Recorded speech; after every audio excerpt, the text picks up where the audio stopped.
Hi, y'all. Welcome back to Gilmore to Read. I'm your host, Haley, and I know that I say this a lot when I start an episode, but this is one of my favorite episodes of Gilmore to Read that I have done. Today's conversation is with Yulin Kuang to discuss her debut novel, How to End a Love Story, which was reading a Sexy's pick for May, and she's one of my favorite guests that I have had.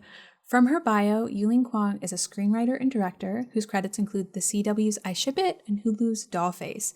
She was once fired from a Hallmark movie for being, quote, too hip for Hallmark, and is the adapting writer-director of Emily Henry's Beach Read feature film for 20th Century Studios, as well as the screenwriter of the forthcoming People We Meet on Vacation film for 3000 Pictures. Yulin's own debut novel, How to End a Love Story, was Reese Witherspoon's May 24 book club pick, as well as ours, and has been featured on Vogue, Elle, People Magazine, NPR, and more.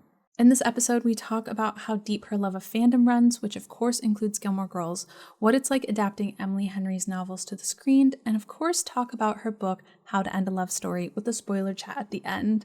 But before we can end a love story, she first tells us how it started, which includes creative hobbies and National Novel Writing Month. But I will let Yulin Kuang tell you about it herself.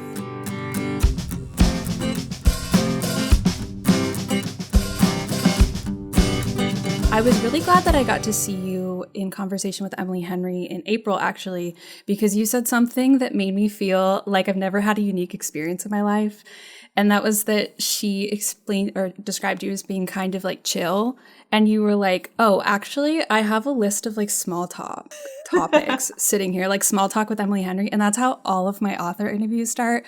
I have like small talk with Yulin. And then I have like a list of things that like I have like accumulated over stalking you on Instagram over the last month. I love just to seem like super casual. And like I know random things about you and like we're friends. Yeah, no, exactly. I feel that deeply in my bones. I have never been casual a day in my life.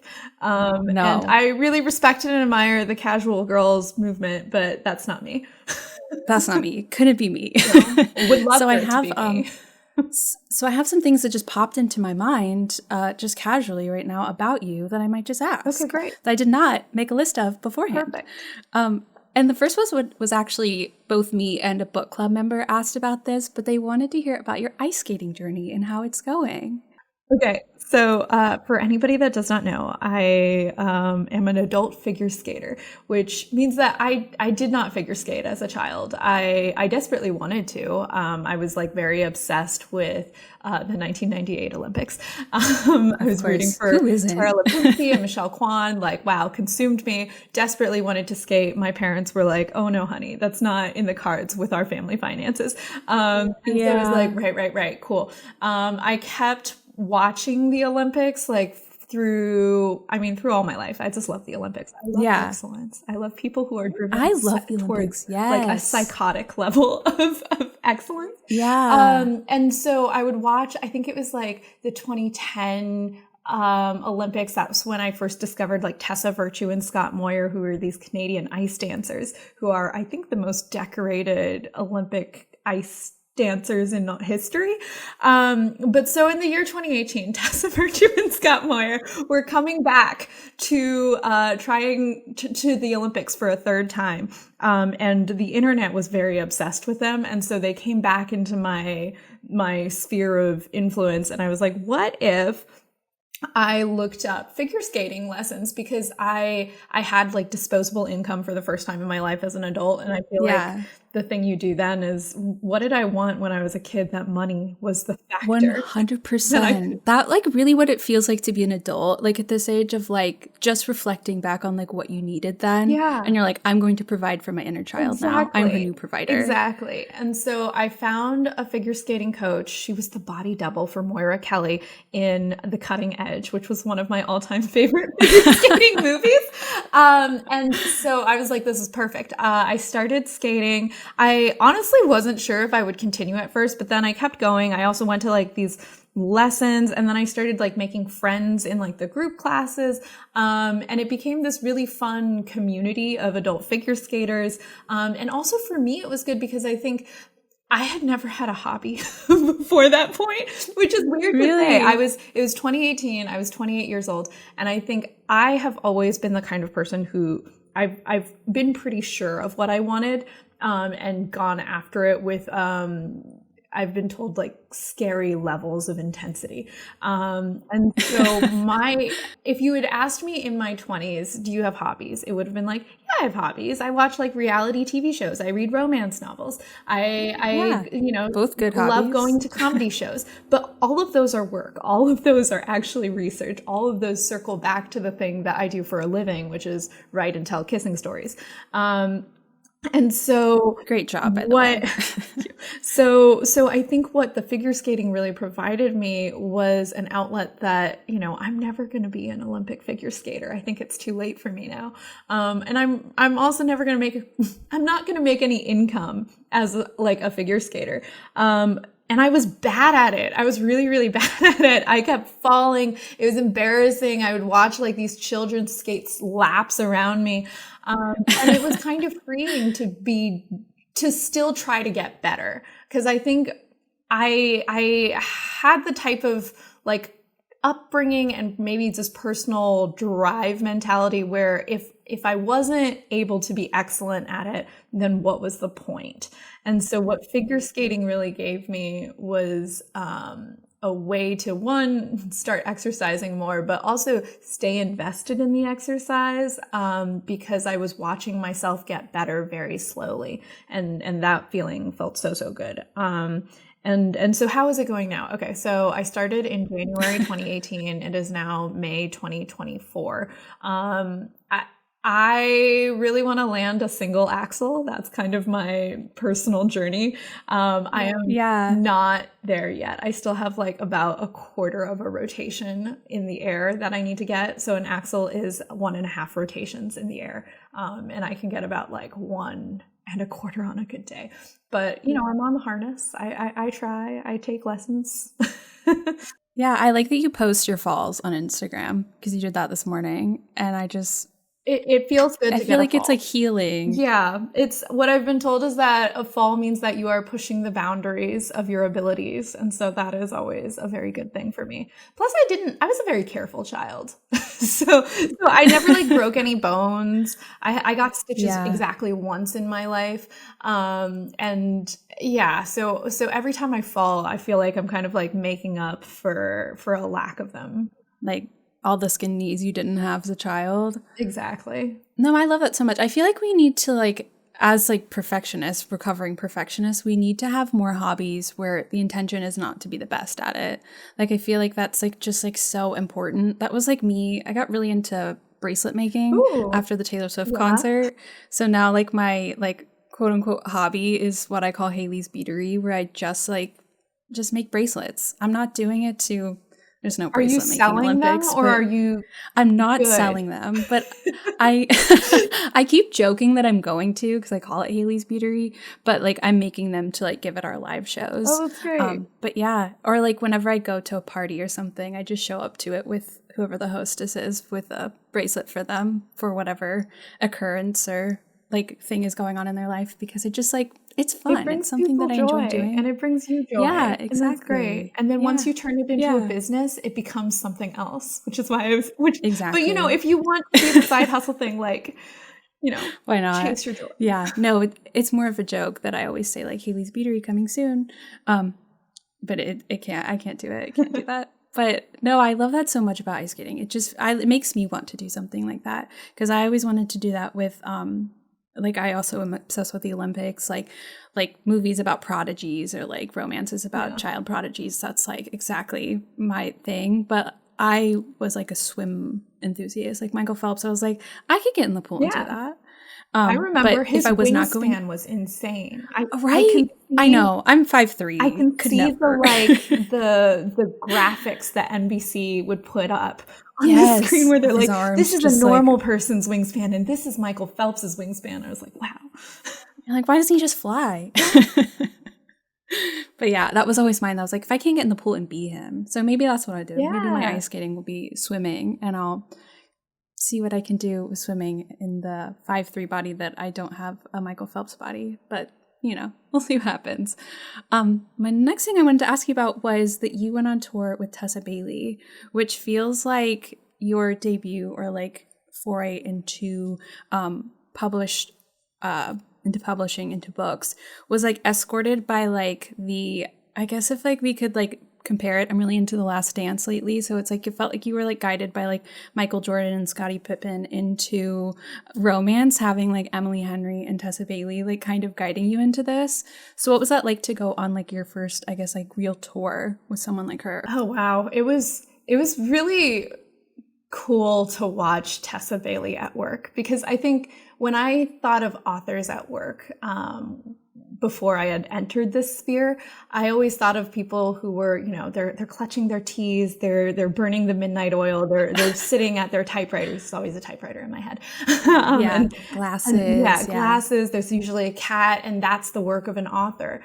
But I think coming through on this side of it, I realized the work of the author is also very much what happens after publication. It's kind of getting out there and getting your book out there, and then interfacing with readers, and kind of trying to put a public face on the art itself, which is such a job, and it's so diametrically opposed in a lot of ways to the other part that does kind of exist, the introverting at your laptop, right? Yeah. And so it was really cool to watch Tessa work. I think the part when it crystallized for me was actually afterwards. They sent me to Austin to do an event with Allie Hazelwood. And I remember seeing how Allie was working the signing line and kind of linking that back to my time in Canada with Tessa Bailey. And I was like, oh, this is the work of an author. This is two kind of powerhouse women that I am watching do this job. And it's the same job, but they inhabit the role in different ways. And I thought that was so interesting. But okay, so back to Canada. I hadn't quite found my footing yet at that point in time. Like, I had been on tour on my own for about like 3 stops. And I remember feeling this extreme awkwardness in signing lines because I didn't know what to say. Like, sometimes readers would come up to me with their books, and then I would have their name on a Post-it, and then I would start signing, and we would both just sit in silence together. We would just hold the silence. Yeah. and I didn't know how to fix that, but I could feel it. I was like, oh God, what a heavy weight that me and this reader are both holding together. So I remember asking Tessa Bailey, what do you say in signing lines? Like, how do you handle that? And she said, I try to have a connection with each reader. You know, I'll either notice something, like what I'll name what they're wearing or the book that they've brought, or I'll ask them, what's the first book that you read of mine, or like, what brought you to the romance genre if you're a romance reader. And so that was very, very helpful. And I feel like she got to watch me immediately take that. And so then I would just ask readers like, so what's the book that brought you to romance? And she was like, well, now I can't use that one because I'm sitting right next to you. But she had others. You took all of her points, and now really she's just like jaw dropped. I love that. I think that's something actually, as a very like introverted person going to like author signings, I'm always really afraid to go up to the table because it's like, I almost would rather us both stand there in silence and be like, I recognize you wrote this book silently. I read this book silently. This is how both of us experience this. And this might be for the best. Because like, I always feel like I'm like the most awkward person they've ever met in their life. And then like, I don't know how to contend with that when I leave. I'm like, well, I can never read their book ever again or look at their name because it's going to make me remind me of how awkward I am. God, I feel that so deeply. So at my very first signing, they sent me to Winter Institute in Cincinnati. And I remember somebody came up to me and they said, I loved your book. And I said, thank you so much. I didn't know what to say to that because at that point in time, it was my first time meeting people who had actually read the book that I had never met before in person. And so I wrote in the book, I hope you enjoy this book, ! And then I signed it. And I've thought about that a lot because, you know, then they look down at what I wrote and I look down at what I wrote. And I should have acknowledged it in a moment and been like, I panicked. Yeah. I'm so sorry. Yeah, and I think I ended up making an Instagram story about it just in the hopes that they would see it. But they've since unfollowed you, blocked you. It's excruciating for people with like, and social anxiety. I think it's excruciating on both sides, but I think the work of the author is to make that experience as smooth as possible. And that's why I think watching Tessa Bailey do it and watching Ali Hazelwood do it, I was just like, wow, you guys are absolute pros, and I will be taking my cues here. Yeah. Do you feel, I guess, like from that moment in Cincinnati to like afterwards, do you feel like a lot more comfortable with readers if they come up to you and say, I love this book? Oh, yeah, definitely. Then it becomes a pop quiz. What did you love about it specifically? What details. page? Tell me more. Tell me everything. Please cite it. Yeah. Yeah. Which it's like, I think it's funny because it's like at first it's scary because like here's this like thing that like I tore from the inside of me. Please don't say anything bad about it. But then it's like you get to like bond over this like world that you lived in for so long, which I think can be really fun. Yeah. I think I'm always writing to feel like a little bit less alone. Like it's kind of, you know, doing a little bit of emotional cutting on the page, I guess, and being like, anyone else? Yeah. Does anybody else feel Yeah. And sometimes the answer is no, you're alone. But it's worth it every time I get somebody that's like, no, me too. That's you're not alone, and that feels really good. Yeah, well, that's actually a perfect segue into the next thing I wanted to ask you about, which you mentioned on your Instagram story a couple weeks ago, which makes me feel like a stalker to say that to you directly, about the fandom gene, which you were talking about on your tour. And immediately I didn't know what it was, but instantly I was like, I have that. I need to have her elaborate because like I feel like that's like having this podcast, it's about Gilmore Girls. We also talk a lot about Taylor Swift and just like being a fangirl. And so it's like that feeling of like, oh, I love that thing like that the same way. And so I was like, we have to talk about this because I need her to explain to me what she means by this. Yeah, so it's a theory that a friend of mine, Amelia Swadine, she's a TV writer, she developed, which was that you either have the fandom gene or you don't. You either have the ability to hyperfixate and kind of spiral and obsess and go down these roads and never get enough of the thing you're obsessed with, or you just like things a normal amount and you move on. And I remember explaining it at dinner. So I come from a long dynasty of scientists. My father is a scientist. I brought up the fandom gene, and he said, yes, it's like your neural pathways don't have a gate. Which I thought was so interesting because that is a very scientific version of what that is, right? So I have always kind of been a hyperfixator. Like when I was young and obsessed with the Olympics, that's probably an early example of that.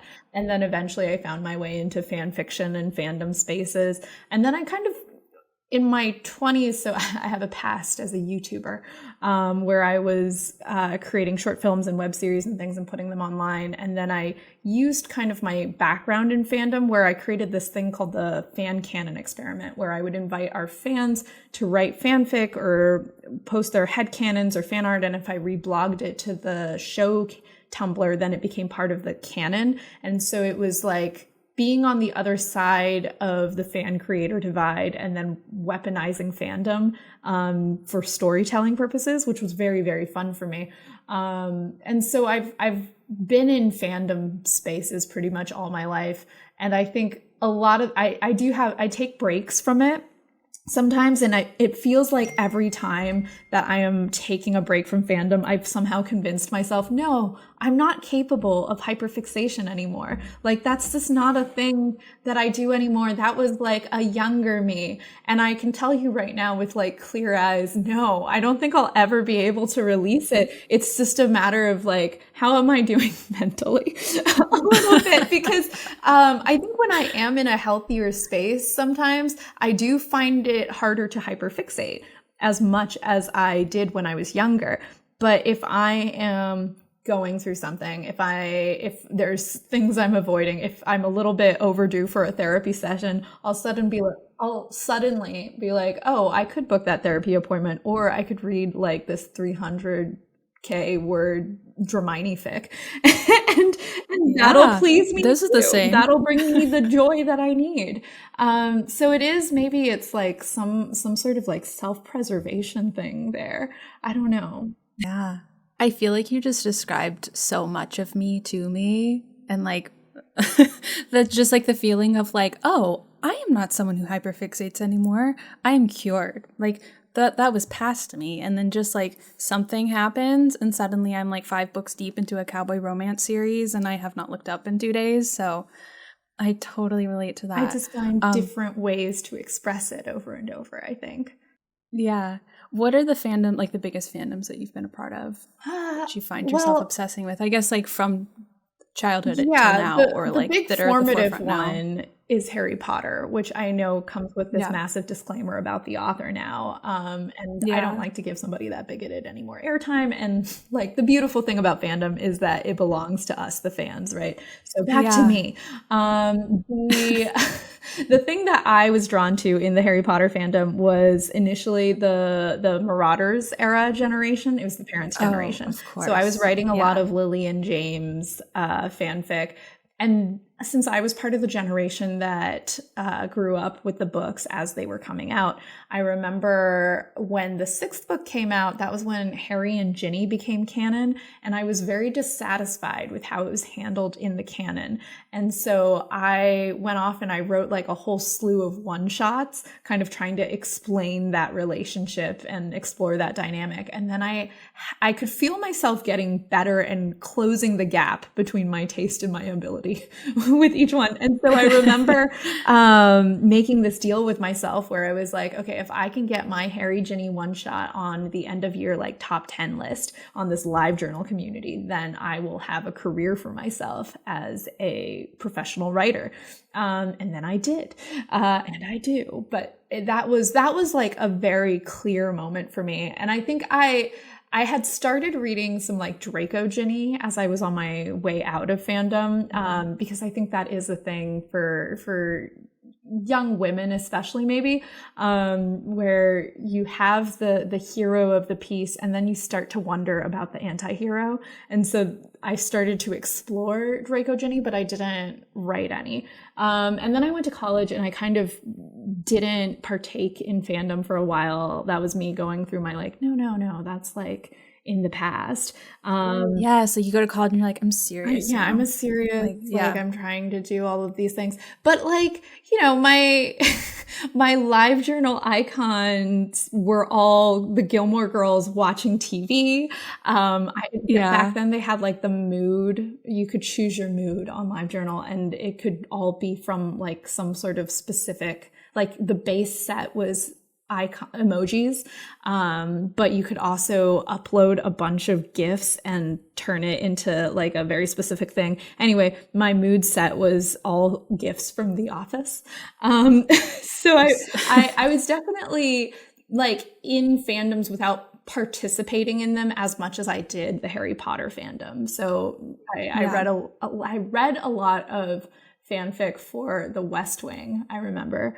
Oh, wow. Wild. I was really into Josh and Donna. At one point in time, I really thought I wanted to go into political journalism. Like I thought I wanted to be a White House press correspondent, but I think that was just the lie that I told myself because I was brainwashed by Gilmore Girls and The West Wing. 100%. Like my dad reminded me the other day, but I was like, he was like, remember when you wanted to go to Yale? Because he just finished Gilmore Girls because he wanted to know what this whole thing was about. I was like, yeah. And he was like, was there any reason for that? And I was like, no, of course. The idea just came into my head. It wasn't because of Rory Gilmore and watching it every single day of my life. No, it's just, but you just have to reason with yourself. You're like, no, I am beyond this. It's not impacted by a TV show. That would be crazy. I was fully incepted, and I was about 3/4 through my international relations and politics degree when I realized, really? Yeah, wow, I was like, you went really deep into it. I don't want that. Oh, I still have that degree. I have a Bachelor of Arts in creative writing and a Bachelor of Science in international relations and politics because I was already so far in, I may as well finish it.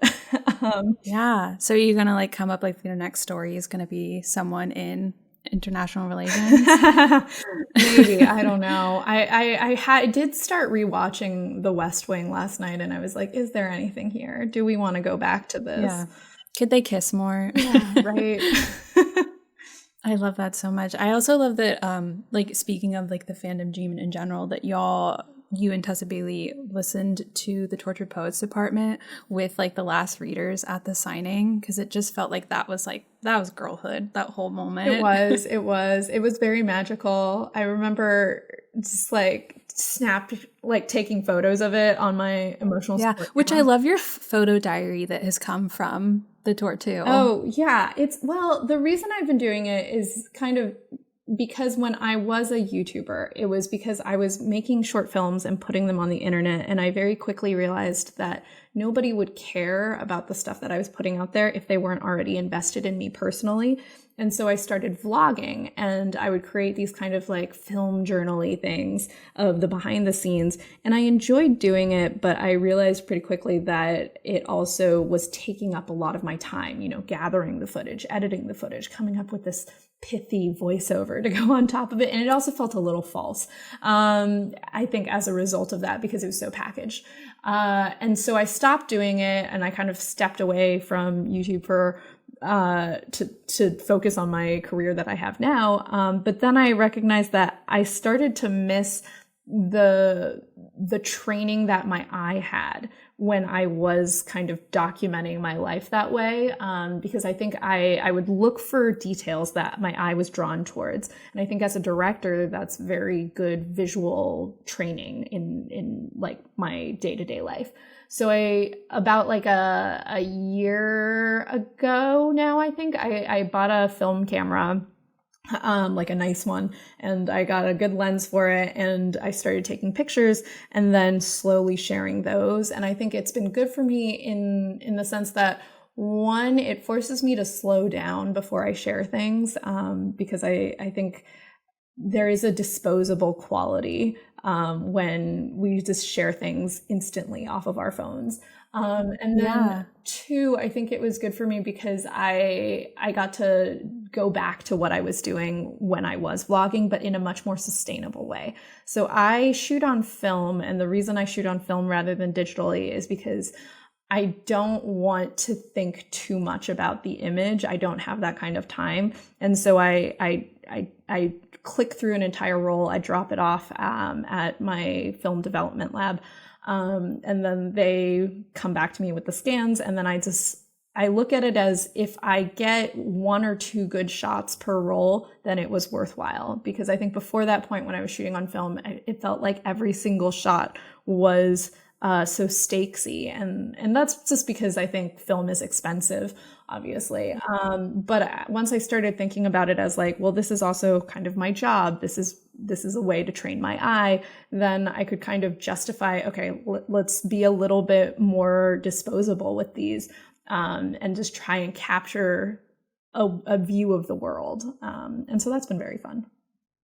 Yeah, I love how like immediately I'm like drawn to like what ice skating does for you and what taking pictures like in this way does, because I feel like it both contributes so well to you as a creative, because it puts you in your body in such a way that like that's how you have to write, because you have to put the reader into the character's body in some way, and like how they're feeling their feelings and like how they're pushing through things. And I feel like you're in such like a very physical mindset there that you have to focus in that way, while when you're taking pictures you have to like focus on the details around you that the character might see, that you're seeing, and like really develop an eye as a director and as a writer in such a very creative way. I feel like you have like, and the way that you said that you didn't have any hobbies, I feel like your whole life kind of revolves around like very creative things, like does. In like at the end of the day. Yeah, I think so.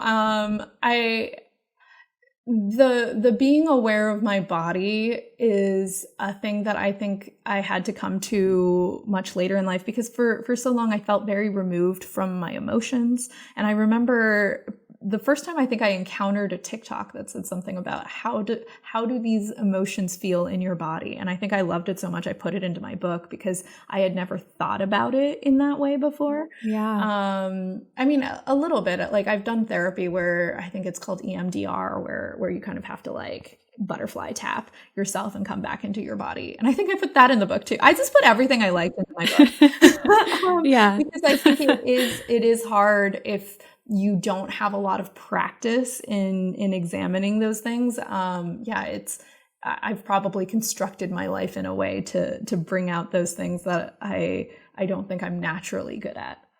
Yeah, which I really love.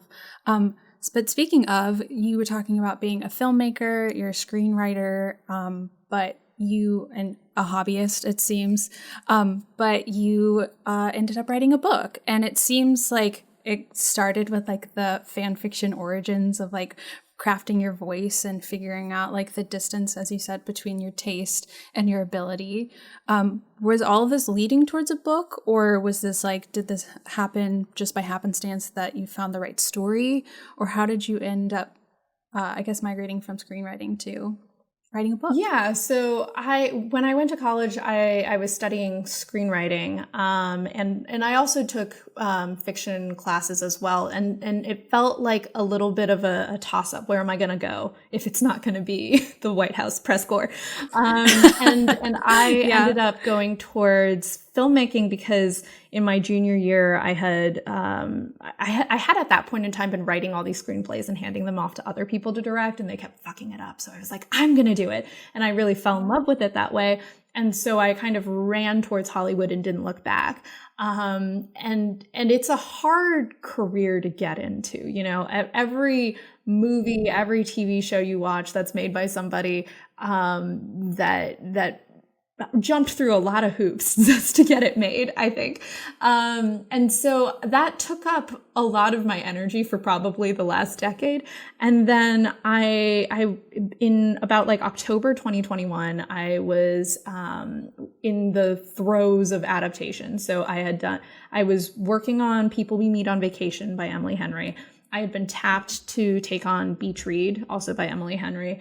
I was also doing like a 27 Dresses reboot that didn't end up anywhere. I was pitching a cutting edge reboot that they didn't pick me for, and I'm still devastated about. No. And I also had like another YA book called I Believe in a Thing Called Love by Maureen Gu that I was adapting for Netflix. And so I had all of these things that were adaptation, and I kind of had this feeling of like, do I have anything original left within me?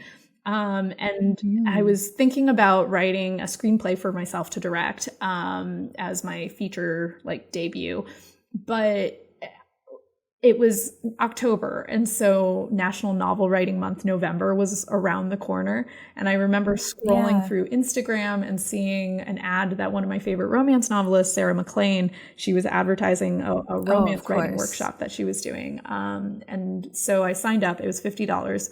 Best $50 I've ever spent. She said, wow, that's actually really inexpensive. I feel like for a writer like her to do that. It was like one Zoom. It was like several hours long, and she had like a really great PowerPoint, and she said so many smart, wonderful things that I still think about to this day when I'm writing. And so I decided, why don't I just write a novel? Because I really I had seen enough things die in development that I wanted the document that I had at the end of drafting to be the thing. I didn't want it to be another thing that I wrote and then never got to see the light of day.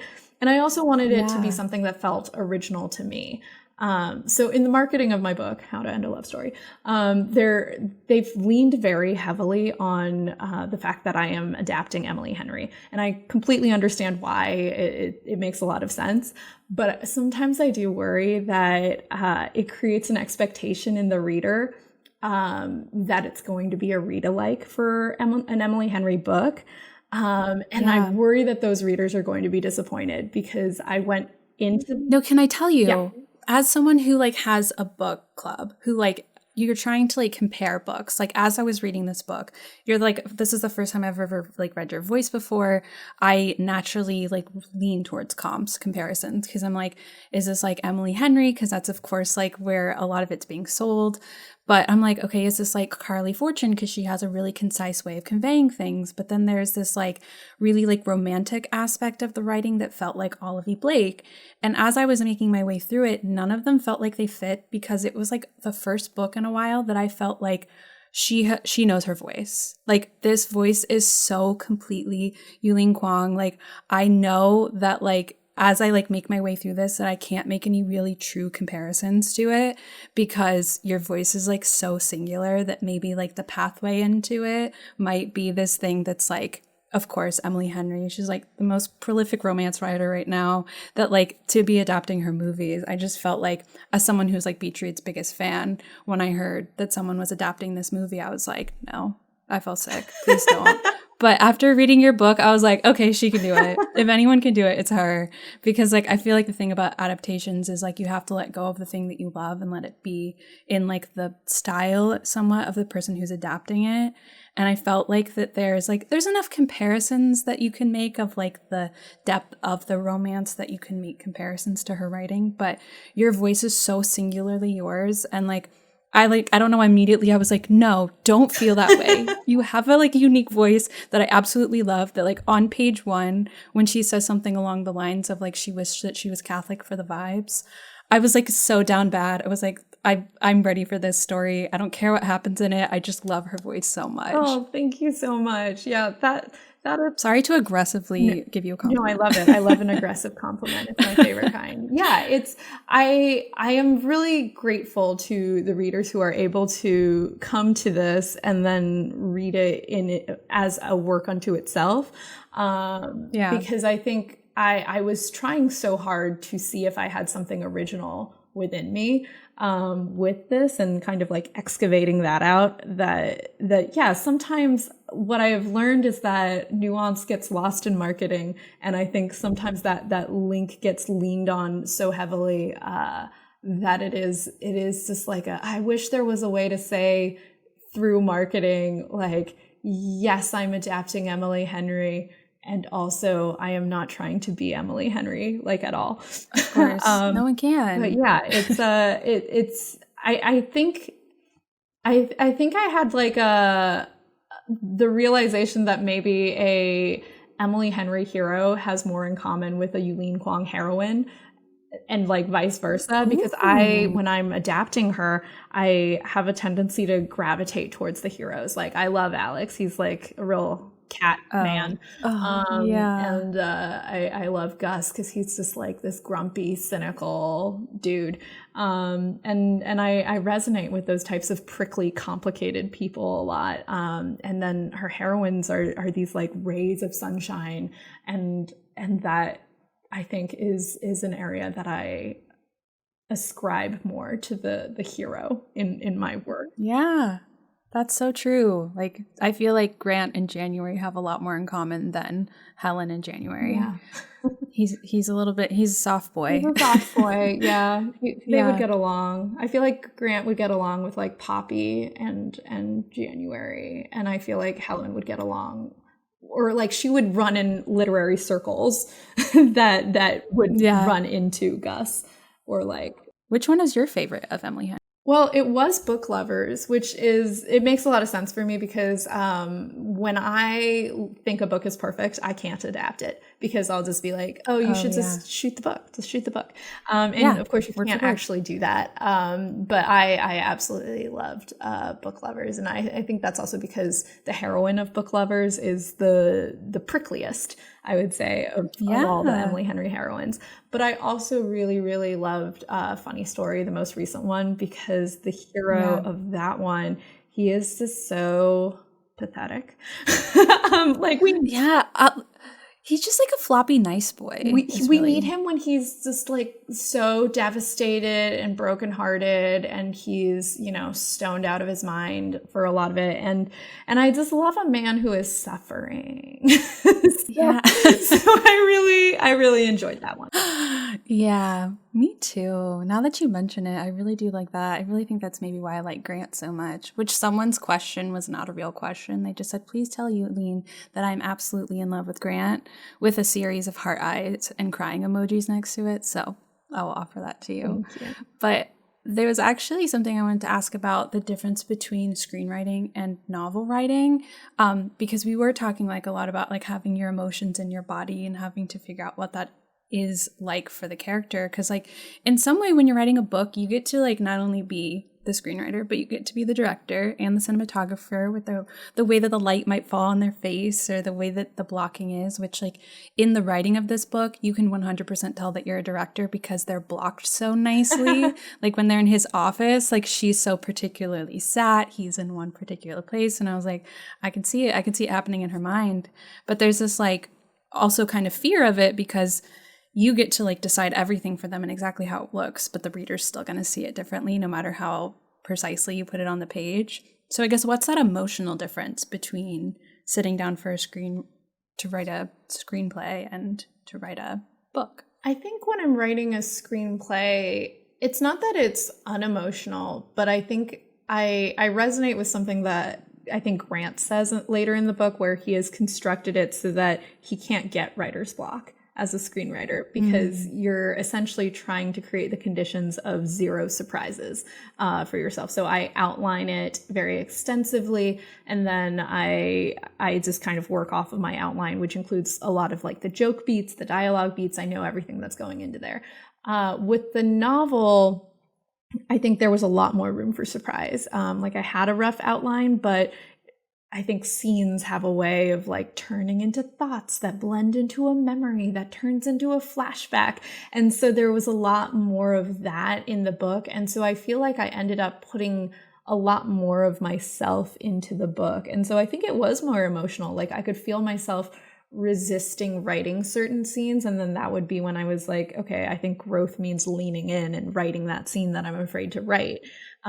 A way that is not so much a thing when I'm writing a screenplay. It would be interesting to write a screenplay that way.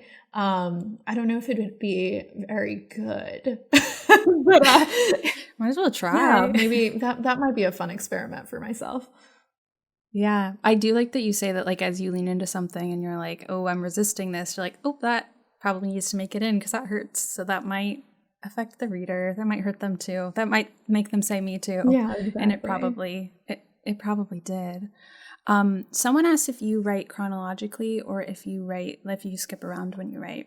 I write chronologically. I do sometimes, if I'm very stuck, I'll skip ahead to the next scene that I know for sure is happening. But I find I can't skip too far ahead. And so I think there are maybe a couple of chapters in How to End a Love Story that weren't in it. They weren't in the draft that we sent on submission. And that was an editor identifying, like, I feel like we're missing something here. And then when I went back to check those things, they were always like points at which I had skipped ahead because I was like, I don't know, I'm feeling a little stuck. Let's just skip to the next part that I know where what happens.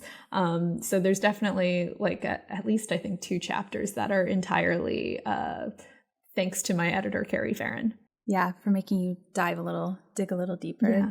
That's great. So we got a ton of questions, of course, about adapting Emily Henry, but surprisingly, I thought they were going to like ask you like really specific questions about what's going on, but all of them were about your role in it, which I really appreciated. Because one of them was like, what is it like to take on like these beloved projects, these beautiful books that people love so much, and try to adapt them, or not try, you are adapting both Beach Read and People. And is there a lot of pressure associated with that? Like, are you nervous at all? I don't want to make you nervous. Yeah, no, I mean, of course it's a lot of pressure. I think it's one I understand a lot because I come at it from a fandom background. And so I remember when they first announced the Harry Potter movie adaptations, watching that, and just feeling a clenching in my heart of, oh no, are they going to ruin my childhood by fucking up these adaptations, you know? And so I felt so strongly about that I think a large part of the reason why I am where I am is because I needed control over the adaptation process of my favorite books. I needed to make sure that they were shepherded in the correct direction. And so I absolutely understand how these books have this massive, massive fandom and how much these books mean to people. And of course, there's a huge responsibility that I feel. And then at the same time, I very strongly believe that the purpose of good adaptation is that you need to bring new audiences to the source material. You should not just be working to please the fans of the source material, because that to me is not art that stands on its own. And so my favorite book to screen adaptations are usually ones where I wasn't aware of the book before. And you know, I eventually read the book and I probably enjoyed the book a lot, but the movie or the TV adaptation that I watched, it also stands on its own. So probably a good example there is the Elizabeth Gaskell book, North and South, which I saw as a BBC miniseries adaptation in middle school, and I was obsessed. So for anybody who doesn't know, it is I think a Victorian romance novel set during the Industrial Revolution in Manchester. And it kind of takes the plot of Pride and Prejudice and transplants it to this other setting. Elizabeth Gaskell is also very interesting because she was a mentee of Charles Dickens, and she was also close personal friends with Charlotte Bronte later in life and became her biographer. I love that this was you in middle school obsessed with this. Yeah, so obsessed. But I remember there were like two scenes that I was obsessed with in this miniseries. So one is, you know, the hero of the piece, Mr. Thornton, he's proposed to the heroine. She said no. And then her father dies. Like, it's much more like Jane Austen was doing like really fun rom-com satire, I think, whereas Elizabeth Gaskell was painting emotional realism. And I love her for that. Anyway, Dad dies. Our heroine is going to leave Manchester because there's nothing keeping her here. And Mr. Thornton is at the funeral wishing her goodbye. I think she gives him a book from her father to keep, and he's like, oh, thanks. And then as she gets in the carriage that's going to take her back to London in the snow, he's watching her go, and he just says, look back at me. And she doesn't. And we just hold on him the entire time. And it's so beautiful. And then there's another scene at the very end. Their fortunes have changed now. She is now a wealthy heiress. And Mr. Thornton, who was this wealthy cotton mill owner, he has suffered some financial setbacks, and now he's in a position where he needs money. And love a suffering man. Yeah, he's a suffering man. And so they run into each other at this train station, liminal space. We love it. And she has a business proposal for him where she's essentially like, I will be your Mr. Darcy. I will like essentially solve all your problems with cash. And it's just actually a financial benefit to me. This is not charity. And he just like takes her hand and he kisses her hand slowly until he like lifts it she kisses his hand and then he takes her chin and he kisses her, and I am like cheering in my seat every time I watch it, and I love it. And neither of those scenes are in the book. And I love that book. I love that book so much. There is so much in that book that is worth reading and returning to over and over again. It is one of those books that like I would love to adapt someday because it still hasn't been done as a high budget feature. But regardless, I think that is a case of great adaptation because it brought me to the book. Yeah. And then it had chills and I've never even seen it. Yeah, it also stands on its own. Like some other ones, I also love Far From the Madding Crowd as an adaptation. I think is it Carey Mulligan and Matthias Schoenaerts? And it's an adaptation of a Thomas Hardy novel. He wrote all these like pastoral romances. I don't know. I could keep going. Legally Blonde is also a book to screen adaptation that I love. And people do not know that is based off of a book. So I guess where I come into this in terms of where it falls to my philosophy is I remember all of the great book to screen adaptations that I love. Like I think a lot of the times when readers are talking about how nervous they are about book to screen adaptations, they are thinking of books that they loved that they then watched the movie or the TV show and it disappointed them. But they're not necessarily thinking about book to screen adaptations where they discovered the book because of the screen adaptation. And that is where I kind of tend to focus.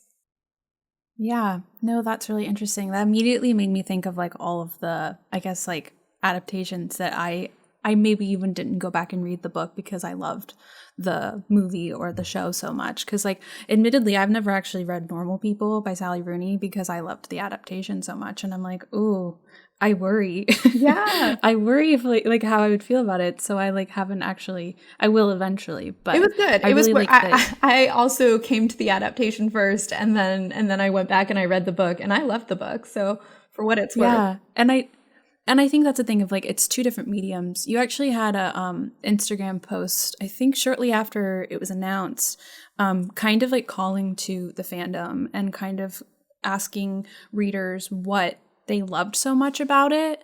And I definitely commented on it. It was something along the lines of like what the book did for me, and I like fully trusted that you would bring that same like feeling even if it was very different, because it's naturally going to be different, because like so much of this book happens inside of Crying January's head for Beach Read at least. So to bring that to the screen is going to be very interesting, but as a huge Beach Read fan, I have to tell you, I trust you and I will 100% be there first night, front row. I won't be in the front row, no one's in the front row anymore. But like the proverbial front row, in the middle somewhere. I love that's the ideal. Yeah, that's where we like our seats. Best spot. Yeah. Like pre-order on my seats, that sort of thing. That popcorn. Because after reading your book, I'm very excited for what you're gonna do. Especially like the wit of her books. I feel like your humor fits somewhere in that like realm. While also, I can't wait to see what funny aspects of it you bring on your own. I think it's exciting. I am excited to see how readers take the adaptation. It feels kind of like by providing the book, I've in some way allowed people to isolate variables, and it's like, oh, this is what Yulin Kuang is like when she is in her own voice. So then when we watch the adaptation, then it's like, what are these two different creative forces like in conversation? Because I do think, all of my work is very much currently in conversation with Emily Henry. Yeah. Oh, I like the way that you say that. Like your art will be in conversation with hers in it, and I'm very, very excited to see it. But something else I was very excited to see, and our book club was very excited to see, was a little Gilmore Girls drop into your book that Helen on page 91 it's Thanksgiving, and she is watching season 2, episode 4, The Road Trip to Harvard. And the question there is, why that episode? Why that episode? Why that episode? I think I was always very obsessed with Harvard. That was probably not one I came to naturally so much as it was my parents were very obsessed with Ivies and thrusting them in front of me. And I think Gilmore Girls was approved of viewing materials in our household because Rory was also obsessed with Harvard. And I eventually had to unpack that a lot because it was like, why did I have so much pressure? Why did I feel so much pressure to go to an Ivy League school to the point that I felt like I was a failure if I didn't? Spoiler alert, I didn't go to Harvard, guys. I went to Carnegie. And you're not a failure. Yeah, and I'm not a failure. No, I went to Carnegie Mellon, which is a great school, and I would not be doing a lot of the things I'm doing now if I hadn't ended up there. And at the same time, I think I had to like process a lot about college admissions toxicity, which has nothing to do really with my book. But I think probably is why I gravitated towards that episode naturally. I was just like, she's watching that episode that caused me a lot of emotional trauma in my youth. And then I think there was probably a reference later when she's in a hospital with her parents and they have this very difficult conversation. And there's something about how this would be the part in any of her like favorite Emmy-winning syndicated TV shows where the parents would have a heart-to-heart and everything would come out. And I think that was also in the back of my mind a little bit of a nod to Gilmore Girls, because I think the thing that I always felt was the least realistic was when I was watching Lane and her mother kind of reconcile. Like that never quite made sense to me. And also when I was watching Gilmore Girls, I always resonated a lot more with the mother-daughter dynamic between Lorelai and Emily than, Emily and, or than Rory and Lorelai. So I just love the show for, I think, the prickly family dynamics. I think it was one of the first shows that I watched where I saw something represented on screen that resonated with me. Yeah. What is your relationship to the show? Like, I guess, like, going back, like, when did you first watch it? I remember them advertising it when I was maybe in 3rd grade. Like, I think on the way home from the Catholic school that I went to at that point in time, there was a billboard and it was like Gilmore Girls. And I think it was like Alexis Bledel and Lauren Graham's faces. And I remember my mom finding out it was about a woman who had been a teen mom. And she was like, no, you can't watch this. This will be a terrible influence on you. But then I think I snuck it in somehow. And then it was like, no, look, like Rory's like such an overachiever and she's trying to get into Harvard and she has an Asian best friend. And so it became a show that we would watch in our house. My mom still kind of didn't approve of it. But it was close enough. Yeah, but it was like, it could like squeak under the radar. And I would watch it when it was, I watched it as it was coming out. I think it got to the point of like my hyperfixations where I would hang out on TV forums where they would post like the casting sides. Like the leaked sides that I now know as somebody who works in film, you use those for auditions. And sometimes you write fake ones so that like when they're inevitably leaked, you don't spoil the show for people. But yeah, I was like sitting on those forums. I remember when Logan's character was going to enter the fray and it was like a big moment. There were like new sides leaked for this character.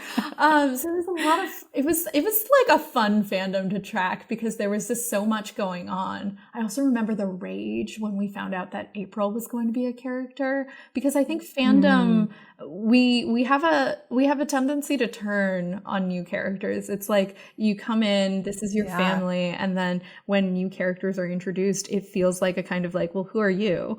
Like, you're new. I've been here. Who are you, April? Yeah. And what a character to choose because like no one ever came back from that. Everyone turned on her and they never recovered. It was not fair. It was not fair to that child.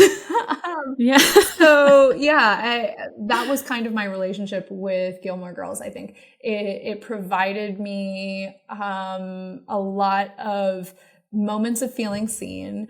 And then I think it also was a way for me to hyperfixate early. And then I have rewatched it a lot of times over the years because at first it was accidental because it was always on syndication, on ABC Family at that point in time. And then eventually I think I rewatched it because I was noticing that as I was getting older, the parts that I was gravitating towards were different. I think more specifically, I had rewatched Dawson's Creek.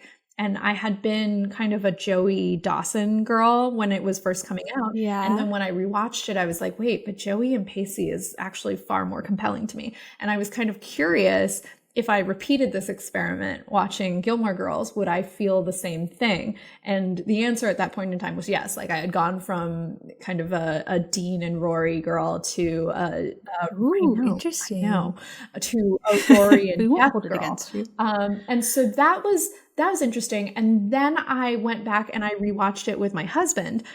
He had never seen it before and he loved it. He was very much kind of like raised by his grandfather. And so he absolutely loved like the storylines with the grandfather. But as I was watching it that time, by which point I think I was like in my 30s, I was focused much more on Lorelai's storylines. And then it was my first time kind of getting to watch it through and be like, am I more into Lorelai and Christopher than I previously would have ever guessed.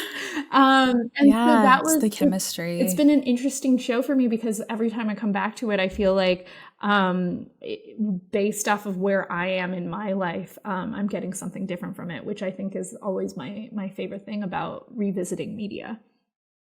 Yeah, that's really interesting that you say that, especially as someone who I've never had someone who, in the same way that I did, was like obsessed fandom, like with Gilmore Girls. Like, you're the first guest that's ever, not the first guest that's been into Gilmore Girls, because as it turns out, every single author we've ever had inadvertently is a huge Gilmore Girls fan.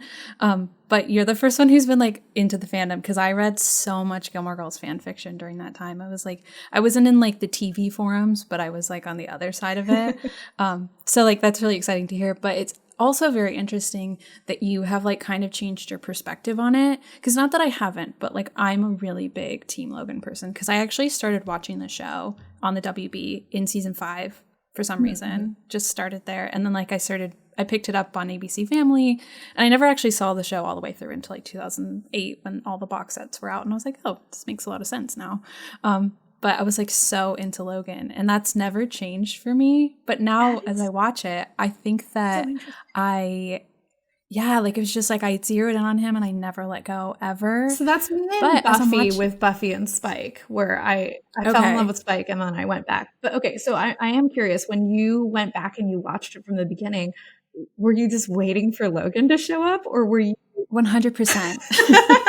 Every time I rewatch it, that's what I'm doing, because like we have a Patreon rewatch where we have like started, I guess, in like 2022, and we just got to season 5, and truly every episode since then I've been like, well, one day when Logan shows up, like that's, and so he like, we just watched You Jump I Jump Jack, so like we just got to like pivotal moments, so like we're in the thick of like where like my love for it lies. But as we have done this podcast, and you know, I watched Gilmore Girls every day for like years on end. Like my family knows the sound of the laws, and like they used to know which like season it was because of like the DVD menu, like that sort of thing. But we've noticed that like Lorelai is the main character, which was so funny because like as teens we were so invested in Rory and like being Rory and like her romances and like kind of like the feud of teams. But as like 31, 32-year-olds, we are like, Lorelai is the main character of Gilmore Girls. Like, this is all happening around her. Rory's storylines were B-story at best. And it is very remarkable to me to look back on, especially season 1, I think was constructed so differently because they were setting up Dean. The role he filled in season 1 was he is the tension point. He is the one that's kind of like pulling Rory away. He's the first kiss. He's the first blush of sex, really, which is this thing that like kind of completely altered Lorelai's life. And then in season 2, enter Jess, and Dean's personality is completely rewritten. He is no longer the bad boy luring the good girl down like the Primrose Path. He is now the like very parent approved boyfriend, small town boy. Yeah, he's a good boy. And then Jess is now in this role of like, and he is the danger element. And so I think it's very interesting to see how they like use these different pieces in a way that was just completely over my head when I watched it when I was 9. In retrospect, maybe my parents were right. Maybe I was too young to be watching some of this. Yeah. Oh, yeah. Probably. That was like when I watched the pilot of Grey's Anatomy when that came out. I was way too young in 2006 to be watching Derek Shepherd have a one-night stand with Meredith Grey. Oh my gosh. But yet, we're fine. Yeah, we're fine. We turned out fine. Yeah. Yeah. But that was like where a lot of the questions came from this, because they did, of course, know that you were a Gilmore Girls fan coming into this because you had a little reference. And if you had a reference and you weren't a fan, that was going to be even a bigger plot twist for us to find out. But there were a couple questions that people asked, of course. And one of them is, if you had to write Lane a better romance, what would it be? God. Or like, what would that guy be like? I mean, I still am kind of devastated that I'm trying to remember his name. Seth Cohen. Zach. On the OC. Oh, no. Dave Rakowski. Dave Rakowski. Oh my God. He was very clearly the one that she was set up to be with. And then I think because Adam Brody booked the OC, we got a quick rewrite. And I will always be like, justice for Lane. Because that was the romance we have a whole that episode she about deserved. that. I think about it all the time. I think I would probably write her the second chance romance where they come back together. Lane also got pregnant so young in the TV show, and I don't feel like we ever actually fully grappled with what that meant to her, because she was always kind of a supporting character in Rory's world. And so we didn't really see the fallout of that. I would love to see a version where we like go back in time and like maybe she sees the path where she didn't get pregnant and she just went and got together with Seth Cohen from the OC. 100%, a little crossover. But then also like came back to her life and recognized like all the things that she got to do with her daughter. Like there's probably a Gilmore Girls for Lane that's her own like next gen project that we never got to see. But I you know, she seems happy where she is when we see her again, and I only wish good things for Lane. I only wish good things for basically every character in the universe of Gilmore Girls. Yeah. That's nice, even for Dean. Even for Dean, because you know he fulfills the role of first love. We're still rooting for him. He's off, you know, hunting demons with his brother somewhere. Yeah, exactly. He left town. He looked good in the sequel. Oh, when he came back, I was like, "Take me away, Dean. I can get back. I can get back on board. I can do this. Yeah. We could do a little switcheroo. No, I feel like all of them aged really well. Yeah. All of those men. Milo. Oh, that's Daddy from This objectify, but like, yeah, he was great. Yeah, great. Those arms, nailed it. Because someone else asked, well, like if you had to write a spinoff, but it seems like maybe like a Lane Next Gen is your choice. Lane Next Gen would be interesting, but like, I don't know. Would I want a spinoff? I am very intrigued by Rory and Logan and their kind of messy situationship. I love a situationship. I love toxicity. Yeah. And so that very much intrigues me. And I would have loved like an Emily Gilmore prequel. I think this goes back to my obsession with Parents' Generations. That's what we talk about all the time, is we want an Emily and Richard prequel where they fall in love and she's wearing the blue dress that she comes and like ends his engagement. Yeah, exactly. I think that would be where I would be happiest is in an Emily and Richard prequel. Yeah, we talk about that all the time. They're like, we'll get you in on this prequel that we're going to figure out how to write. And so the last one is, did you have any way that Gilmore Girls inspired you, like being a part of this fandom as it went into writing this book? I mean, Gilmore Girls always inspires me. I directed an episode of Dollface, which was a wonderful short-lived show on Hulu. And there was this one sequence where Jules, the main character, she is in a porn sequence in her mind. And so we were having fun, like doing these like brief little scenelets of the setup of these very typical porn settings. And one of them was, everything is the same except you're my stepmom. And I remember the costume notes that I gave were, she should be dressed like Lorelai and he should be dressed like Dean. Absolutely nailed it. We talk about that all the time. There's too much chemistry between them. It really is. But yeah, so Gilmore Girls is perpetually inspiring me. I think it's always in my thoughts because it is a show that understands its tone so well. I mean, I think that is something that Amy Sherman Palladino is so good at. She understands tone, she understands her world, and everything is kind of furthering that along. And so I try to take that with me into the writing, where it's not so much that I'm trying to emulate Gilmore Girls. I am trying to take my cues from Amy Sherman Palladino and understand myself and what I am trying to do and kind of lean into the things that bring me joy, even if they don't make sense to others, or if they come a little out of left field. Like, you know, she was a dancer, and so inexplicably there's always these huge dance set pieces, and they bring her delight so clearly on screen that it can only bring us delight. And I think that is so great and wonderful, and maybe I should be writing more figure skating scenes into my work is what I'm learning. You should. Oh my God, we need a figure skating heroine. Please. That'd be great. No, I do love the like dance aspect of it because Kenny Ortega directs a lot of Gilmore Girls episodes, and I feel like those are always just like so in line with what she does. But one of the reasons I chose your book for this book club is Gilmore to Read is 2 book clubs. One of them is called Where You Read, I Will Follow, where we read more literary fiction, books that Rory might have read on the show. And then Reading is Sexy is books that feel like they have similar themes, tropes, and alike. And I felt like when I pick those books, I want to find a voice that feels like you were saying that, like, not like you're trying to emulate Amy in any way, but you have found a tone that is completely and uniquely yours. And I feel like that is so true because there is the element of, you know, they're writing a TV show, of course. And she can be described as maybe a little bit unlikable, while like there is that soft boy in the nature and a complicated relationship with her family. So of course that all went into choosing it for this book club, but it really was your voice that sold me. As I told you before, I won't make you go through the compliment a second time, but I just truly love your work and I really can't wait to see what you do next with all of it. But at this point, we have not told anyone what this book is about, I now realize.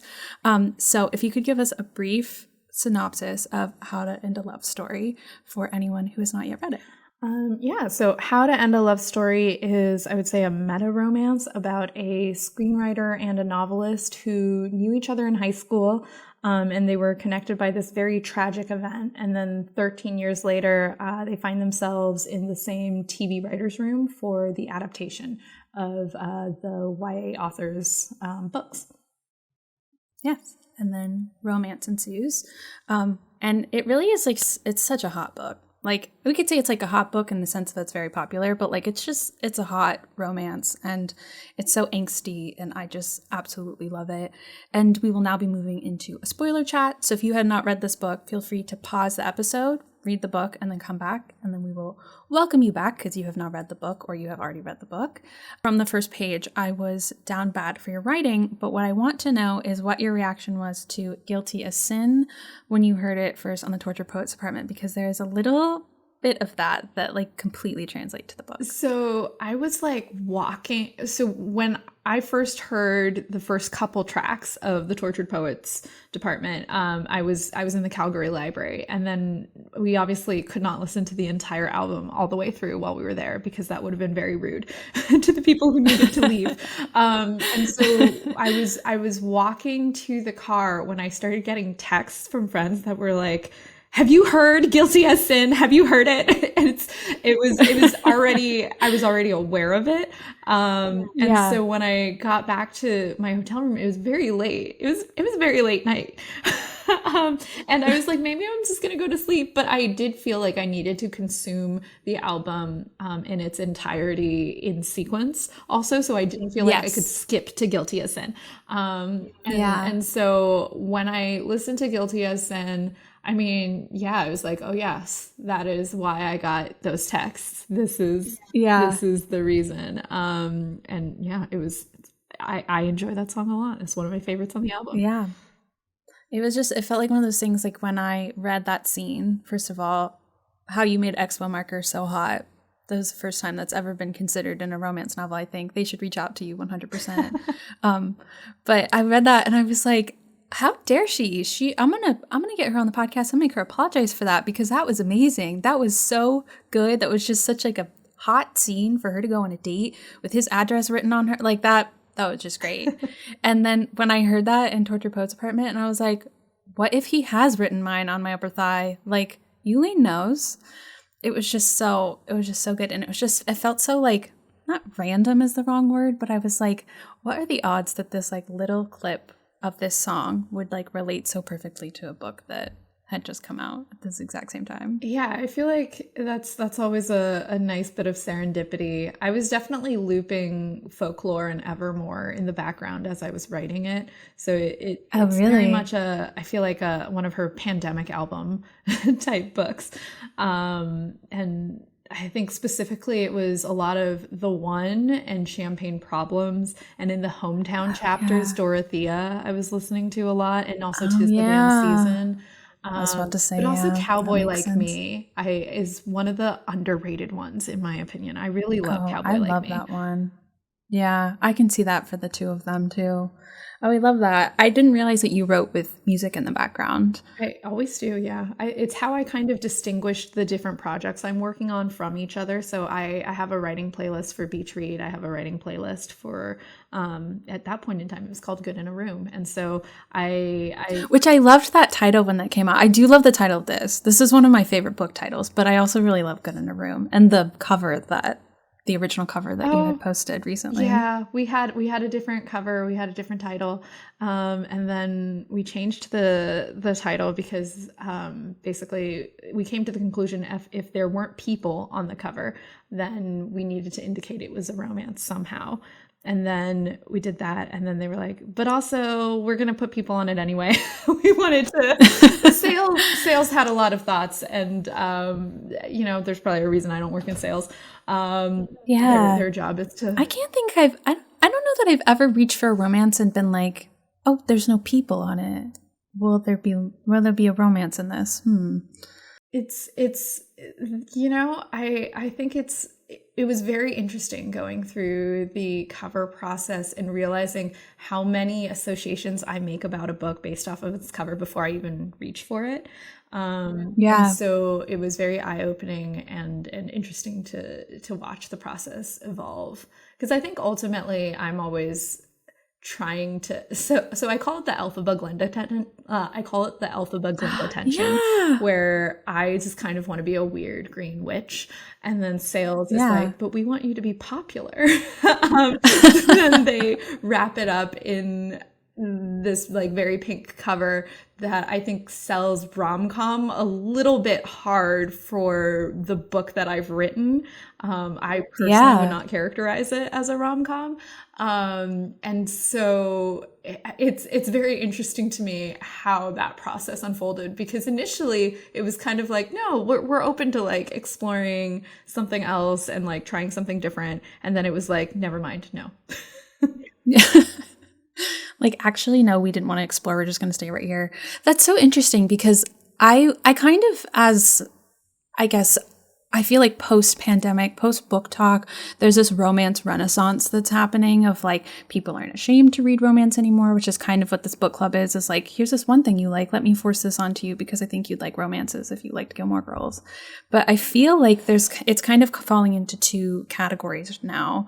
It's like this angsty sort of romance that is very layered and very realistic and has a lot of complexities to it. But then there are these other ones that like, not like one is not better than the other, but it's very like straight romance. It's not that it's completely fluffy, but there is like a dynamicness to it that is not as, I guess, tension filled. It's not as dark, I guess is the right way to say it. But I think that there's like romantic comedy and romances. And I kind of wish that those could be packaged differently, because I know a lot of people who come to books, look at the cover, and then they expect something that is not in it, or they reach your concept and the concept might not give "My Sister Died" at the hands of this man.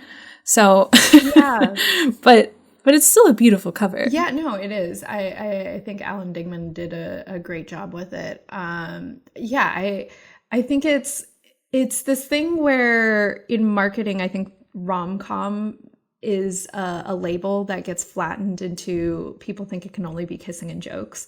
And so there's lots of kissing and jokes in and this. There is a lot of kissing and jokes in that. And so I understand why they're like, well, then it's a rom-com. There's kissing and there's jokes. There's a happily ever after, and rom-coms are selling. So we want to package this as a rom-com. But then I also think about like kind of the Jane Austen and Bronte sisters dichotomy, right? Where I think Jane Austen was kind of writing rom-coms, and yes, they dealt with these big heavy themes, and they were kind of satire about society, but they were also they were kind of on the funnier side, and they were on the lighter side of the emotional spectrum, I would say. Whereas the Brontes, they were writing I think something a little bit more primal and going towards these darker parts of humanity. And I think that is also equally riveting and compelling, right? And so if I'm Yeah. looking at the emotional spectrum of like Austen to Bronte, I think I fall more towards the Gaskell Bronte side of that spectrum. Yeah. And I don't know that contemporary publishing has yet found a way to market that exactly. Like I Yeah. think Market the differentiation between them. yeah, there's a little bit of this thing is doing well. Like Emily Henry's novels are doing very well, and Colleen Hoover's novels are doing very well. So are you Colleen Hoover or are you Emily Henry? And then we're going to pick one of those and we're going to give you a cover that evokes that. And I think I Yeah. understand why that happens because you we all want the same thing, which is to move paper. We want to sell the books, right? Yeah. And so they're going to kind of package you around what they think will sell you best. But I wish that there was more room for nuance. Yeah. And I think it'll take some time to get there. But I think in the meantime, this is, I quite love the cover of this one. It looks very nice on the shelf. But one of the questions I love to ask authors is, what is the first idea that you had for this book? And when you had that idea, what was the thing? What did you do with it? Like, did you put it away? Did you immediately act on it? Did you hate it? The first idea I had for it was that I knew I wanted it to be about adaptation. I knew I wanted it to be a screenwriter and a novelist. And I knew I wanted them to be two people who knew each other in the past, because I liked the forced proximity idea of them returning and being in each other's spheres again. So I think I wrote it down in like a notes app. And then the kind of narrative thrust of the book, which is that the heroine's sister dies by suicide by walking into traffic, and the hero is the one who is driving the car that hits her.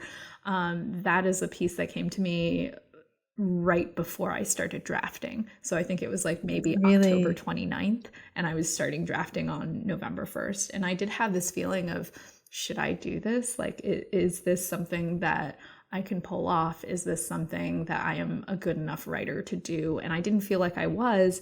And I also felt like that probably means I should do it. I should write into the discomfort, because it was a theme that felt very topical at that point in time in my life. You know, I've known a lot of people that have had some pretty serious mental health struggles. I have also struggled with those myself. And so I really wanted to tell a story that focused on people left in the aftermath. Yeah, I love that.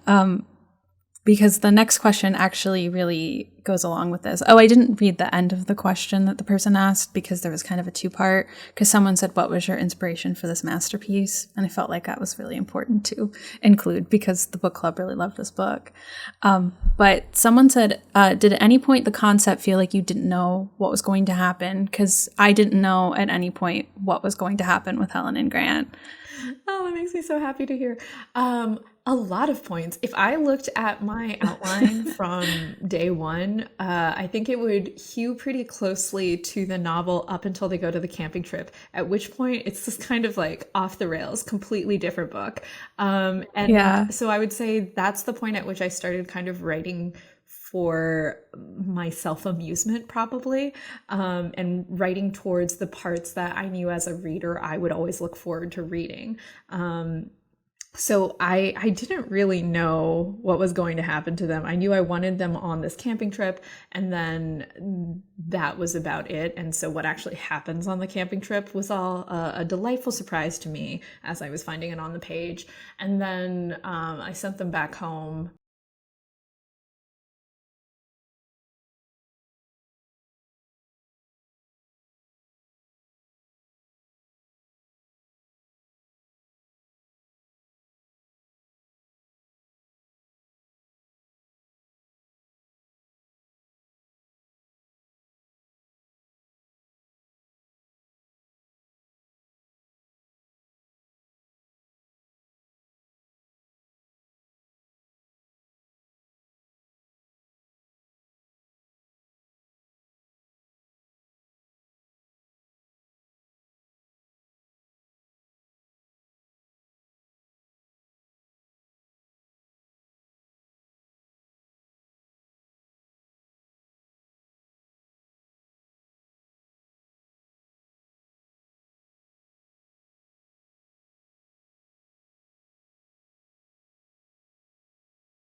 away. And I think Yeah. Grant does Don't. mention his therapist is like, I do not approve.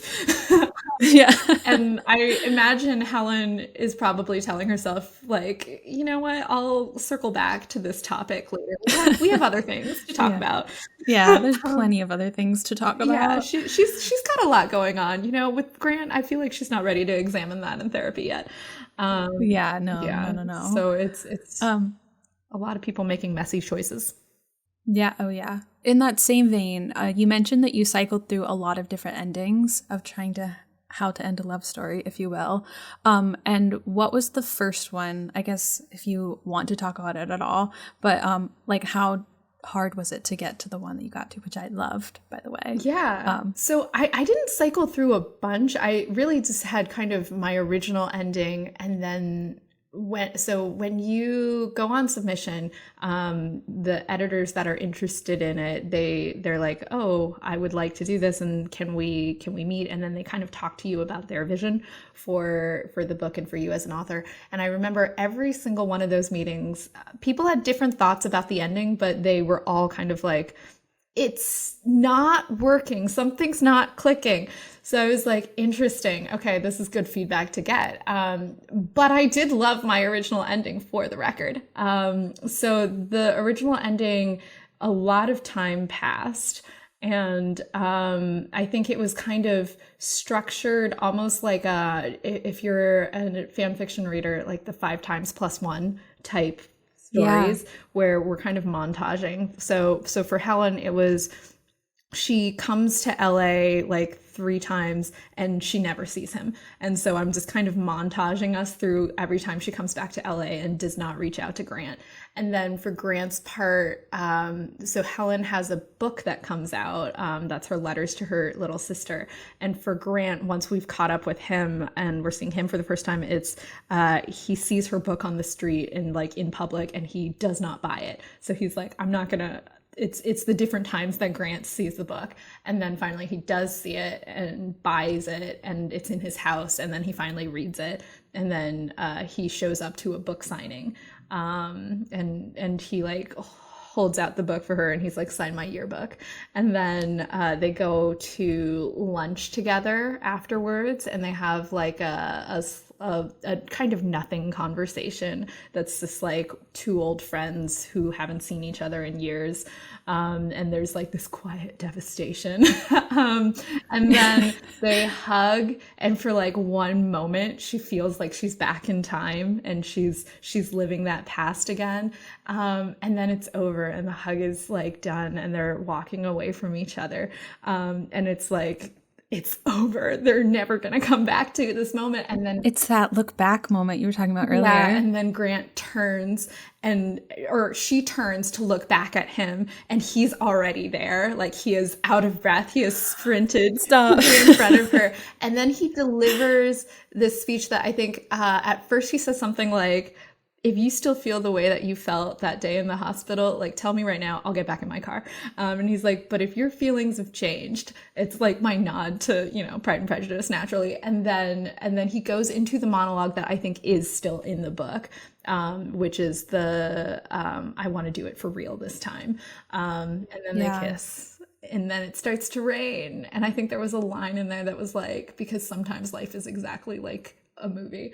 I really loved that ending. I miss it sometimes. Yeah. there was No, I like it. I had chills. I like how that ties back to the moment when Lauren and him are parting, and it's Christmas, and he feels like he is just an extra in the back of someone else's rom-com ending. Mm-hmm. So I love the idea that it's raining and he maybe gets his own rom-com ending, which he does in this version too.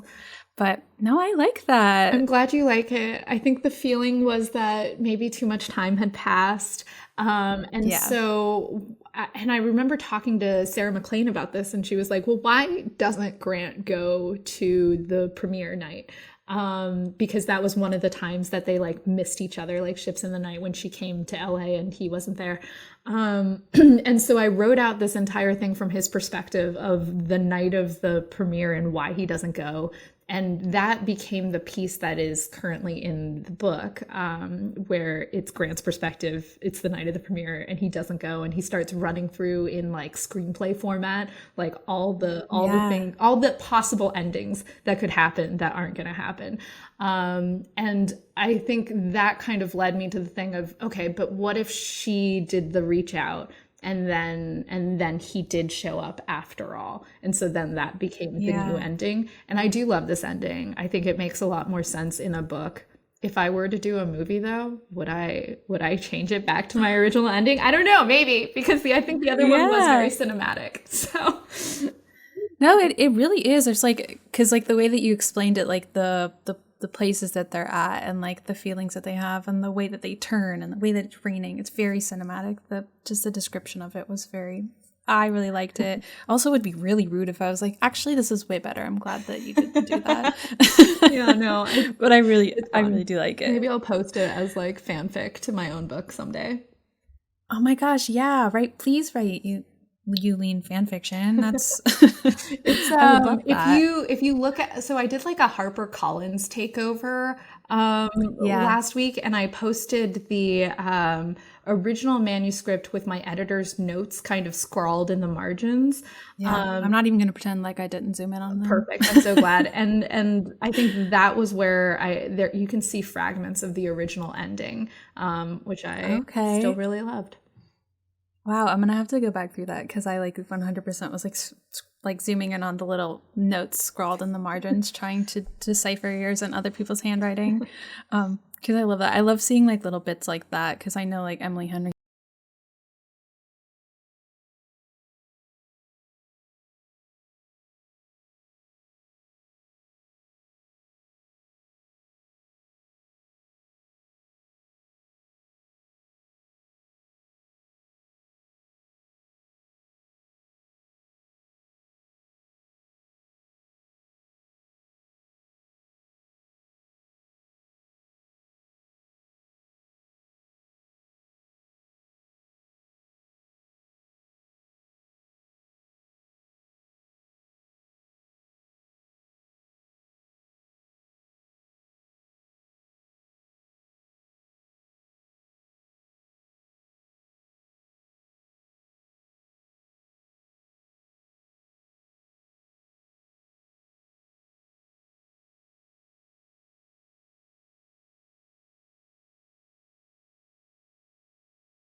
The next person who is the next gatekeeper, and I just need it to keep getting yeses. So it just needs to be good enough to get me to the next part, and then at a certain point it does become like, have I fixed everything I know how to fix, and can I do one more pass just to kind of get it to where I want it to be, so that when it's out there with my name, then it's something that I am proud of regardless. Yeah, and I think that's what stops a lot of people from continuing writing is they'll write their first couple of chapters and they're like, this is not in any way like any of the books that I've seen on the shelf and I can't do this. So it's always nice to go back through the process and see what happened and figure out the questions that writers are asking themselves. My first drafts are shit, guys. They're absolutely terrible. They're bad. Speaking of terrible, someone said, do you make up mean stories about people from high school like Helen does? I don't think so. I feel like I probably have stories in my head about that time that isn't necessarily like a mean story, but it is probably like stories I've told myself about what happened. And then I go back and I read my journals, or I'll like compare notes with a friend who knew me back then, and it'll be like, oh, that story is not quite accurate. There's a little bit of like a Rashomon here. There's different versions of the story out there.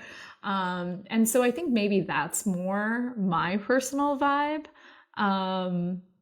But I would say, inaccurate stories can be mean, probably, like in a way where it's I probably have explained certain things to myself by being like, okay, this, and so then that's the work of therapy, is unpacking those things. Yeah. in that like same thing of like it might be unlikable to ask someone or like to make up a mean story about someone to like get through your own problems because someone asked or they rather said that you've called Helen an unlikable character. What makes you identify her in that way? Because they found her enjoyable. I think I personally don't think that Helen is unlikable, but I think I was very protective of her in the sense that I knew certain readers will find her very unlikable. And I think Emily and I talked about it a little bit in our kind of joint Zoom that we did for Barnes and Noble back then, because she was like, yeah, you've written a character that is very brave because sometimes when we attribute things that we love in a hero to a heroine, it doesn't go over so well. And like in some cursory glances at my 3-star and 2-star reviews, I would be like, yeah, no, some people absolutely hate Helen. And I think that is, I would probably characterize it that way because she is not somebody who is desperate to be loved necessarily, except she is. She totally is. She would love to be loved. Yeah. But I think that she does not go out of her way to make those conditions happen. Like, I don't think she is naturally a very warm and soft person. And so she kind of leans into these other qualities that almost makes it harder for people to love her. And it's like okay, and if you still like me after all of this, then I'll know for sure. And that's obviously toxic. You shouldn't test people to make sure that they love you, right? But I think that there is something very human about her. I think what I love about Helen is that she is all of these like insecure inside thoughts embodied. And I think that seeing somebody like that makes me feel very seen and hopefully makes other people feel very seen. So I like Helen. I love Helen. But I am aware that she is not as easy to love as Grant probably is. He's very easy to love. Grant fucking Shepherd, if you will. But do you read a lot of your reviews? During my book tour, I had this rule for myself where I could only read my 5 stars and my 1 stars. And that's because I know that Goodreads can be vicious. Well, but 1 stars can also be kind of funny. They're really funny. I'm not going to lie. Yeah, because they're like so not the target demo that it's like people will say things like, what a strange, mean little book, did not enjoy. And I'm like, oh. You're like, wow, thank you. A strange, mean little book. What a fun way to look at it. So I think I have these certain, it's that like picking at scabs tendency of always wanting to go a little bit deeper. So my deal with myself there was, okay, if I know the best things that are being said and the worst things that are being said, then I can just kind of assume everything else is everything in the middle. Well, that's an interesting approach. Yeah, it's not what I would recommend. There's that thought experiment where they say you can hear every nice thing that's ever been said about you, but in order to get to those, first you have to descend a staircase where on every step you hear something mean that somebody has said about you, and you have to hear all of those things before you get to the first nice thing. And then it's like, will you ever get to the first nice thing? And how big is the staircase? Well, yeah, that's the question, right? Like, how much can you take hearing other things people have said about you that aren't nice? And I remember talking about this with my friend before the book came out, and I was like, I think I would get pretty far down the staircase. I would really want to hear the nice stuff. And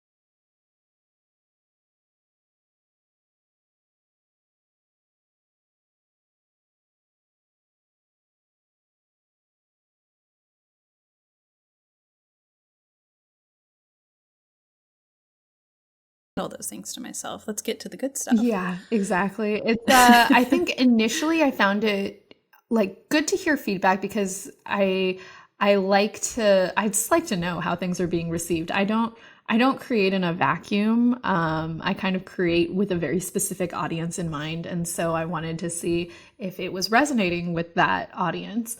And so it makes it hard to be like, I'm never gonna read a review, or to Yeah. say that with a straight face. But I think I am finding there's a limit to which that is useful. And then after that point, that's just self-harm. Yeah. So I think Yeah. that's kind of the limit I have reached, where I'm like, okay, now we kind of burrow our heads back in the sand and we focus on book two. You wrote a lot in libraries. You wrote this book a lot in a lot of libraries, but then we have a library in the book. So someone wanted to know if that was like you pulling inspiration from where you were.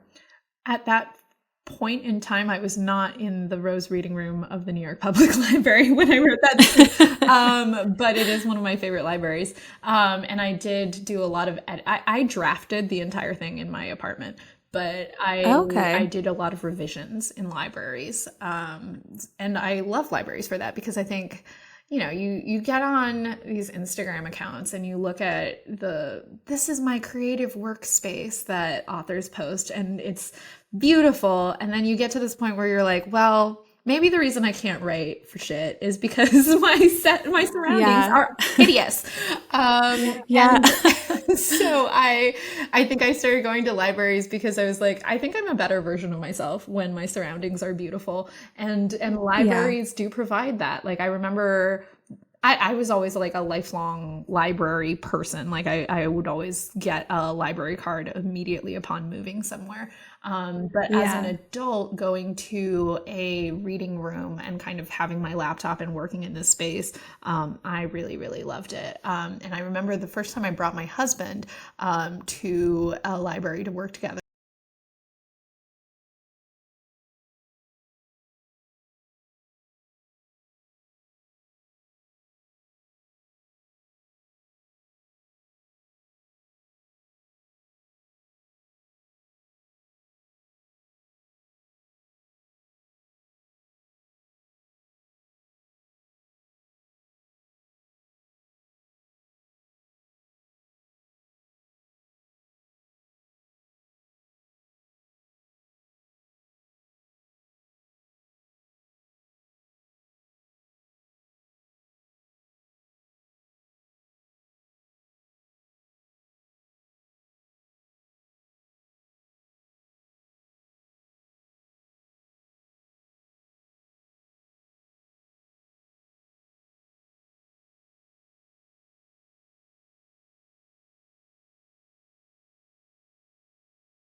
art forms. Like storytelling through text is very old, but what I have seen of a lot of companies working within the publishing space is they kind of run almost like startups.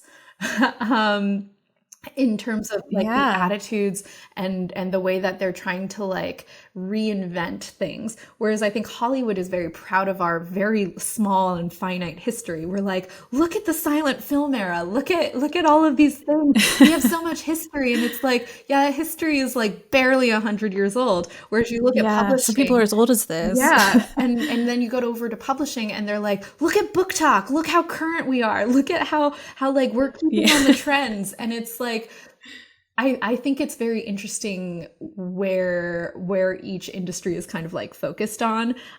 So I don't know that there is a question I haven't been asked yet, but maybe that's an answer I don't get to give often. Yeah.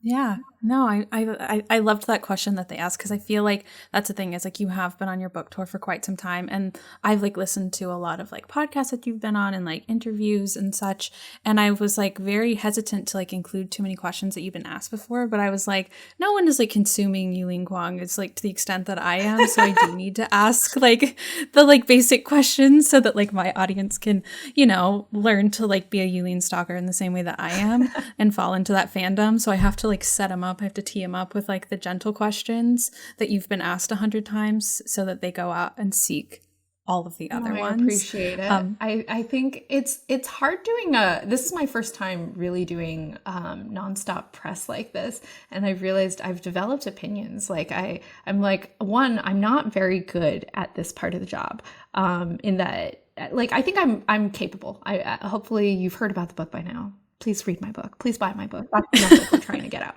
How to End a Love Story. Yeah. But she ended a love story, and she ended it well. She did that.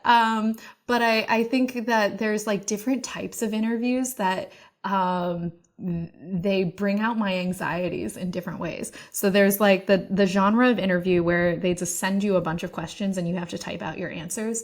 And at first, that was my favorite type, because I was like, oh, let me like construct an answer. I can give you something new and different. But then as time went on, it started to feel like homework. And I felt like I was behind on my homework. And so that was like, oh, that's tricky. And then there were the phone interview ones where, you know, they do the interview and then they post all your responses. And I would read those back. I liked those once I was starting to feel like the other ones felt like homework, because I was like, oh, this is a smaller lift. It's just me talking. One and done. Done. But then I would read them back and I would be like, oh, you've put in all of the likes and the ums. And then also sometimes you misheard a word, which fundamentally changes the question I was answering, actually. And I sound like a fucking idiot in a lot of these. So I was like, I don't think I love these. And then I could tell you my least favorite one is I was doing these like talk shows. They sent me on kind of like the talk show circuit in Canada. Oh, really? Felt very like glamorous, right? Like some of these people I've been following for a very long time, like Lainey Gossip. And Wow. I was a little bit starstruck by her, but also there was this kind of full circle moment for me, because when I first moved out to LA, I was working as an NBC page. And when you're an NBC page, you apply to go on assignment in different departments, but everybody works the Tonight Show with Jay Leno was what it was at that point in time for us. And so we would have different jobs, but you would end up in the room watching the Tonight Show with Jay Leno tape basically every single day. And so I was very familiar with a talk show set from a different perspective, obviously not as a guest. And I realized my dream all those years back when I was an NBC page, it had never been to be the guest. That was never my dream. You know, I was never sitting there going like, oh, I really want to be the one on that couch. And the thing that I wasn't aware of back then was that the producers would come out and they would do like a pre-interview with the guest. And in this case, me, they would do a pre-interview. They'd ask a bunch of questions. I would answer the questions. And then we would go on and they would slightly shift their questions based off of my responses. But I would also be kind of like mentally thinking about the pre-interview and thinking about how my answers have already been discussed in some way with these people, so you're not a Yeah. fresh audience. And there is a reason I am not an actor. There's a reason I'm not a stand-up comic. I have a really hard time telling the exact same stories over and over again in a fresh way. And so I discovered that that was my least favorite, because I would feel in my body as I was doing it how I was like, I was so much better in the pre-interview, guys. Like that Yeah. nobody will ever see. Oh my Can't God, you just use I am that? bombing this. And then the last one is the podcast. I love podcasts. I continue to love doing podcasts because I think podcasts feel like genuine conversations. And there's like a line in the novel where Helen listens to podcasts in order to kind of remember how to talk like a human, and that is totally me. That I, like when I go into general meetings, I listen to podcasts so that I can remind myself, like, this is how a conversation between two humans goes, Yulin. Like just Yeah. study the beats and remember.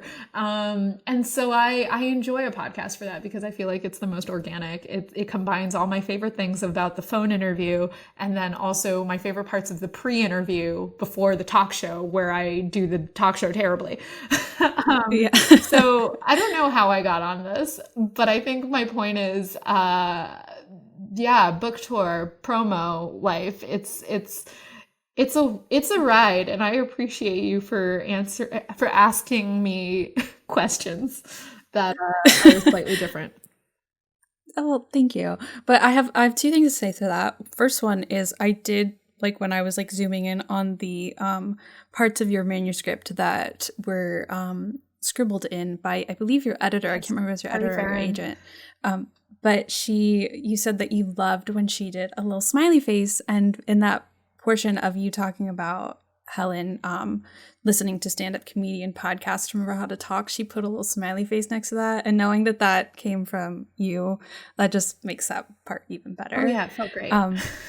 Yeah. And then second, what have been your anxieties through this podcast? What have been my anxieties? I mean, I think I came on and I was like, I think my laptop is going to die, but it won't. But the reason I didn't get into it was because I was like, it's so boring to explain why I'm worried about this when there should be a very simple reason why it won't die, right? You would just plug it in. Yeah. But it's because I was working with an external mic and it was on it had a USB connection, and so I had to put it into one of those like USB to like USB 3 lightning whatever like dongle things, and that was covering the part that the charger outlet would be. See, I'm getting bored just explaining it, but in terms of my anxieties going into this, about like an hour and a half into this, my laptop did give me that 10% like battery death Yeah. notice, and so then I had to like pause and I had to be like, okay, so remember earlier, this is all of, I had to explain that all, and then of course it caused like a technical glitch, and then we had to leave the session and come back. So what are my anxieties here? It's probably that I'm boring myself and the audience, and Not at all. that you could see it in my eyes. I could just see, I was like, something's gone wrong. And I saw it in your eyes and I was like, do I ask her like personally, like, are you okay? Like, is this stressful? Is this conversation stressful? This conversation about Rory Gilmore stressing you out? And then it ended up being about your computer. And I was like, great. I love it. A technical problem. That's so good. But the stress So- is not the technical problem because I can handle it. The stress is Yeah. explaining, you know, in the scene Yeah. in The Devil Wears Prada where Miranda Priestley says something like, the details of your incompetency do not interest me. Like that is the thing that is flashing through my brain as I am explaining the details of why Yeah. my laptop charging is an issue here. See, for me, I really love it because it doesn't have anything to do with like us actually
Used to think I could do it all, but I'm like, no, you can't give everything equal focus. At some point, like something has to be the one that consumes you.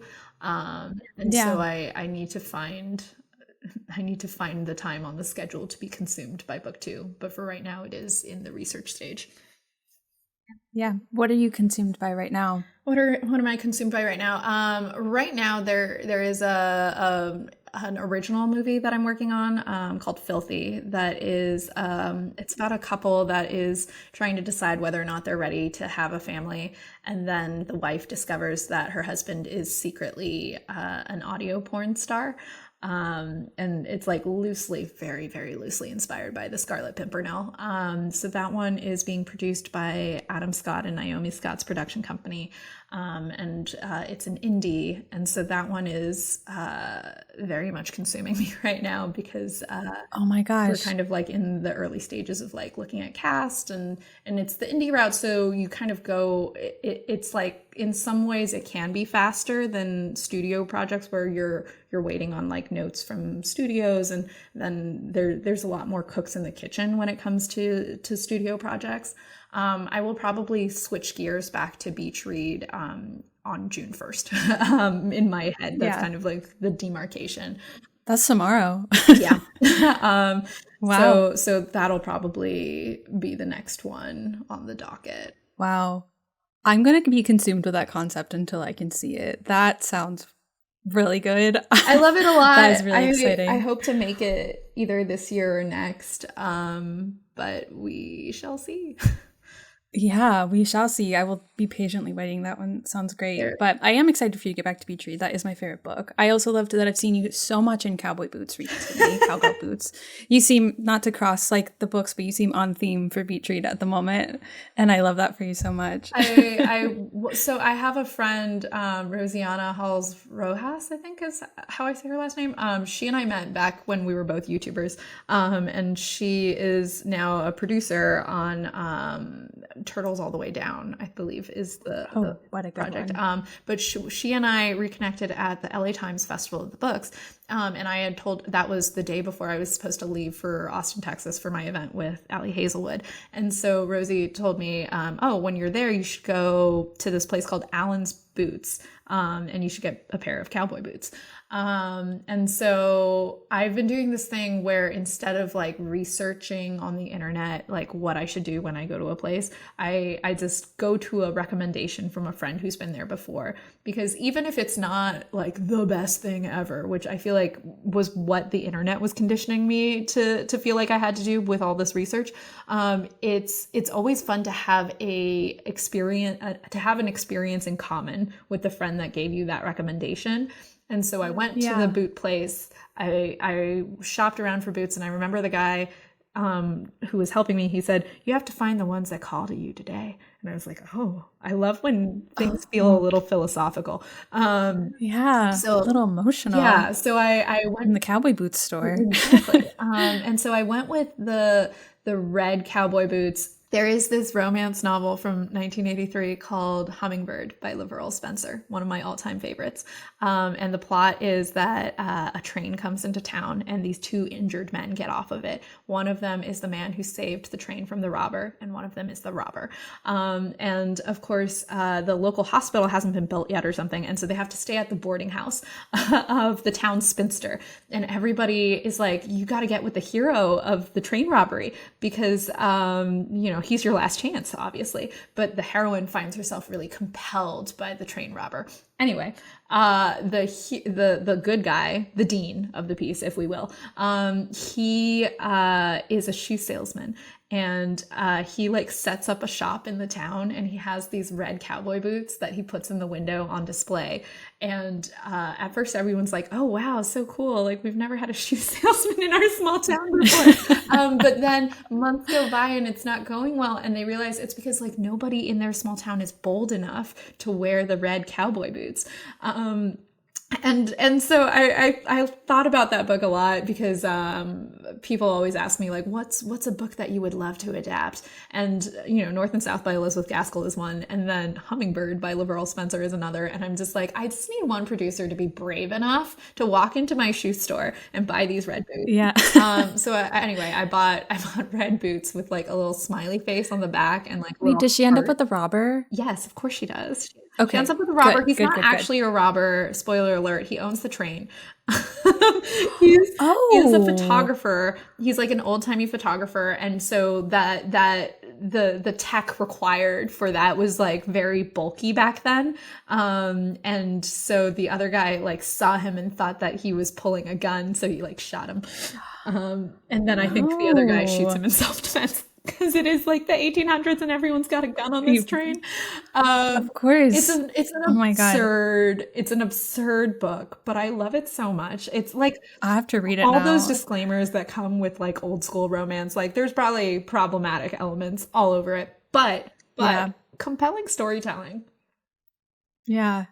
I just love when she ends up with the villain who ends up having a heart of gold. Of course he does. There's at one point he like comes back because they've like separated, and the train robber, I'm going to keep calling him the robber, he like sets up the conditions so that she is with the good guy, the shoe salesman, and that she's going to like fully marry the shoe salesman.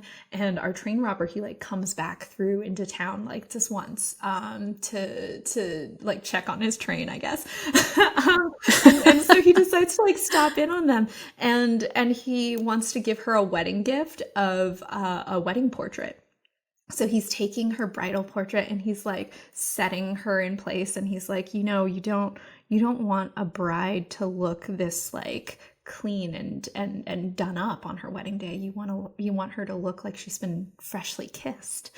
And then he like leans in, and it's like, my heart is in my chest. And I love that book so much. And then it goes on for an extra like 50 pages after that. So like in my adaptation, there are things I would change, but it made me feel a lot of things, and I love Laurel Spencer so much. She wrote, like, I would describe her style as like Steinbeck with fucking. Like they were all these like old prairie romances that would spend paragraphs on like how they collected the goose down feathers and how they like swept the grains and all of that, and the detail is phenomenal, but also the feelings are just so powerful.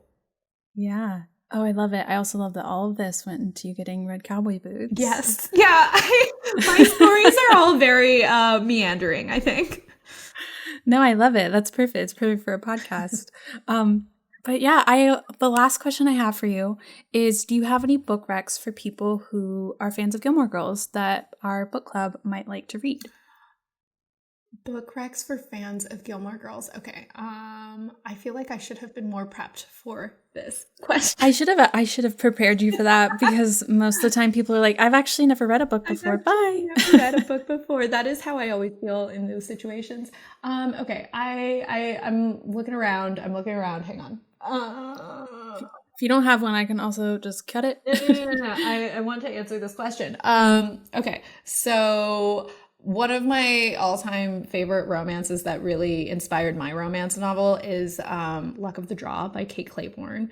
And it's... I love Kate Clayborn. She's so great. And this is one of her earlier books that kind of were before she switched over to the cartoon covers. And so I feel like a lot of people missed it. And cover conversations are a whole other thing. But Luck of the Draw is... a part of a series about a group of friends that win the lottery, and they're all like, what do I want now that I've won the lottery? And the heroine of this one, Zoe, she's like, oh, I know what I want. I want forgiveness. And that's because she is like a corporate lawyer that's been working on she's been working for the baddies. And so she remembers like this one family that she feels like she really wronged, and she goes up to their door to like apologize, but the parents aren't there. There's just this attractive, brooding man, and he's like, I know who you are, go away, we don't want your help. And then she like faints in his driveway, but luckily he's an EMT, so he like, oh good takes her into the house, and he's like checking her blood pressure and all of that, and he's about to send her on her way when she's like, well, let me know if you ever need any help. Like, I thinking he's gonna say no. And he's like, well, actually, I do need a fake fiance. And the reason is because he wants to like buy this camp in order to like honor his brother who like I think died due to the opioid crisis or something. It's like very dark and emotional, Wow. but also like Yeah. really beautiful. I think it's the kind of thing that if you respond to the like family dynamics of Gilmore Girls and in my book, then I think this one deals with that emotional richness very, very well. Let's see, another book that I would recommend, probably Crying in H Mart by Michelle Zauner, is another one that kind of covers Such a good one. a trickier or like more complicated feelings between a mother and a daughter. And I felt very seen when I read that book. I want to give you a third one. Let me just check my shelf back Rule here of threes. real quick. Real storyteller. Like these are all like the bangers. You can recommend a banger. There's plenty of people who haven't read all the bangers. That's true. Well, okay, Susan Elizabeth Phillips has this one called When Stars Collide. And I love Susan Elizabeth Phillips. I think she was writing a lot of kind of like contemporaries in the 90s that felt like they were all like rom-coms. When Stars Collide, it's about an opera singer and a football star who are on a like ad campaign tour together. So kind of like, you know, what me and Tessa Bailey did. Who's who? Yeah, but they're at different points in their career. So the opera singer is on the rise. She is like about to explode, or she has exploded, but she hasn't reached the level of like greatest of all time status that she is targeting. So obviously I'm already there because it's somebody who is obsessed with excellence. And then the hero, the football player, he is a pro football player who knows his career has already peaked. So he's on his way down from here. Nowhere to go but down. And so the two of them are on this tour together, and it has all those like really fun, like kind of 90s rom-com dynamics that can feel dated sometimes, but also on some level like timeless. Yeah. And she's also got a stalker because, you know, opera fans are crazy. And so there's like fun moments for our hero where, you know, she's in danger. And so he's got to like, Oh, I love when she's in danger. yeah, exactly. And so I think that one is great for, I don't know, why do I feel it like it would resonate with the Gilmore Girls audience? It feels like if you love a Richard and Emily, I think you would like that one, because I think there is a little bit of I don't know, there is something of that love story. I think maybe it's in the prickly heroine who feels like she's better than everyone else. Yeah. Oh, that's so interesting. I've never really thought of like bringing the book club from like finding something that fits the two of them. Like all of them have been kind of like Rory and Lorelai, kind of fitting into those. Ooh, I'm definitely going to have to find that one and definitely find more Emily and Richard, because immediately that's what my brain wanted. But those all three sound amazing. I'm definitely going to read all of them, especially because of the way that you described them. I feel like you have this really like beautiful way of like telling a story that like tells me all the best parts and like maybe spoils it a little bit, but makes me want to go back and feel that and see that and experience that for myself, which I love so much. But thank you so much for joining me today. This has been so much fun talking to you. I feel like I could literally talk to you for another 2 hours. This has been quite long, but it's just because I have truly had so much fun talking to you about writing and Gilmore Girls and your book. Yeah, thank you so much for coming on. If you want people to find you, where can they find you online? I am pretty much only... I said if you want people to find you. If I want them to find me, yeah, I would love to be so mysterious that I'm like, she doesn't want to be found. No, I would like to be found, at least at this point in time. I'm primarily on Instagram at Yulin.Kuang, not at Yulin Kuang. That is my cousin. She has the same... Really? Yeah, no, I was born first, for the record. I was the first Yulin Kuang. And then my aunt and uncle were like, we like that name. we're going to use different characters, but the anglicization will be the same. And she got to Instagram first. So she's Yulin Kuang, but I am at Yulin.Kuang. And I love that you didn't even like try and change it much. You just added that little dot. that little dot. It's like chic, you know? And then I am also on Substack, which is where I occasionally post my poetry. It started as a bit. I was like, I wrote a poem as a bit, and then I was like, wait, no, I like this. So my Substack is where I communicate with you only in poetry form. And then I love that. I have a TikTok, but I'm not really on TikTok. My TikTok, if you find it, it's like a conceptual art experiment where I invite you to sit with me for about a minute and stare at something that inspires me or is a moment I want to remember. Basically, I'm doing everything I can to ward away book talk with my TikTok, and I think that's because that is a space that I recognize is not really for me as an author. So I was examining like, what can I do with TikTok? Yeah, those are the places you can find me. And then I have a very extensive digital footprint. You know, I've been on the internet since I was about 11 years old illegally. I created my first fanfiction.net account. And then I had that YouTube era. I was very much on Tumblr in the trenches. So like you can find me. You can find little. Yeah. So here are the places you can definitely find you. Yeah. But you can find her just about anywhere, it seems. Yeah, it's the footprints are fossilized, but I'm you know, I'm still proud of some of that work, so as you should be. Well, if you've made it into this far into the interview and you have not read this book, you 1000% should pick it up. But if you have, we will all just be hanging on with bated breath for Filthy and for your adaptations to come. But Yulin, thank you so much for joining me. This was so much fun. Thank you so much for having me. This is great. I want to go watch Gilmore Girls now. Besties, thank you so much for listening to this episode. As a reminder, for June and July, Where You Read Out of Follow is reading Real Americans by Rachel Kong, and Reading is Sexy is reading The Paradise Problem by Christina Lauren. Lauren Billings is a huge fan of Gilmore Girls and will be my next guest on Gilmore to Read to discuss writing her latest book. But until then, happy reading, friends.